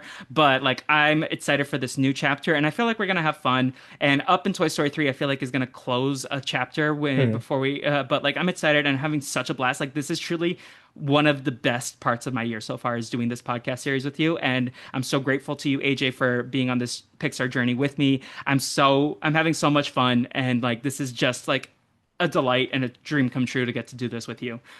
So thank you for the amazing journey we've been on so far. Like we are truly living and thriving and not surviving. Listen, I'm super happy to be doing this project with you. I'm hoping we're on this journey together. This has been such a fun journey together. Y'all, I want y'all to understand. And Felipe heard like before I talked about it. Like I am so dreading like from Cars 2 to basically Cars 3, maybe Coco. Like I'm like That just one's so offensive to me. like I'm just like so not ready to watch these movies because I do not care for this. Like Felipe said, I do not care for this era of Pixar at all. Yeah. But I'm like super ready to be like proven wrong. Like I would love Yeah. nothing more to be proven wrong, and then be like find some like new love in these movies that at one point in time I did not really care for, and be like, Ashley, you know what? I think I might just been an angsty kid teen. AJ is going to come away from this project. His number one movie is going to be Monsters University, and then his second favorite movie is going to be Hopper's Watch. As This long as and you then do watch when we get to Lightyear, and I'm like number one movie. Yeah. that. Like yeah, AJ's biggest beef I feel like is Monsters University or Cars 2, and mine is like Lightyear, and I cannot wait to like I think those are some of the most excited I am for the podcast, maybe not the movie Mm, watching experience, but also like I feel like we should be open to having our opinions changed, especially yeah. about like cinema and art. Like I feel like that's the easiest way to like approach something and having your opinions changed. Mhm. Granted, like AJ and I both are stubborn MFers. We like stand 10 toes down on business, and we're like, my opinion's right. So thank you for being wrong. But I cannot wait. And I'm just having a blast doing all this and like all the other projects that I'm working on behind the scenes. Which, speaking of AJ, where can the good people of the interwebs keep up with everything you're doing? You can find me at the Free Agents Millennial TV podcast with the great Matt Ligori, where we are talking about Drake and Josh, as Felipe mentioned a couple times within this podcast. Hopefully when this release, I'm back on Twitch at the Canadian North doing some games and having fun over there. But besides that, that's all I at. Where you at, Felipe? Yeah, so we talk about Drake and Josh throughout this podcast, and so go give AJ a listen over there. They're doing a lot of fun, and like I also greatly enjoy the Sweet Life podcast with Matt and Mary as well. So go give them a listen. I will say, just like show on show, like this is not trying to be disrespectful to Matt and Mary, but I do think as a kid and as an adult, I think Drake and Josh is the better show.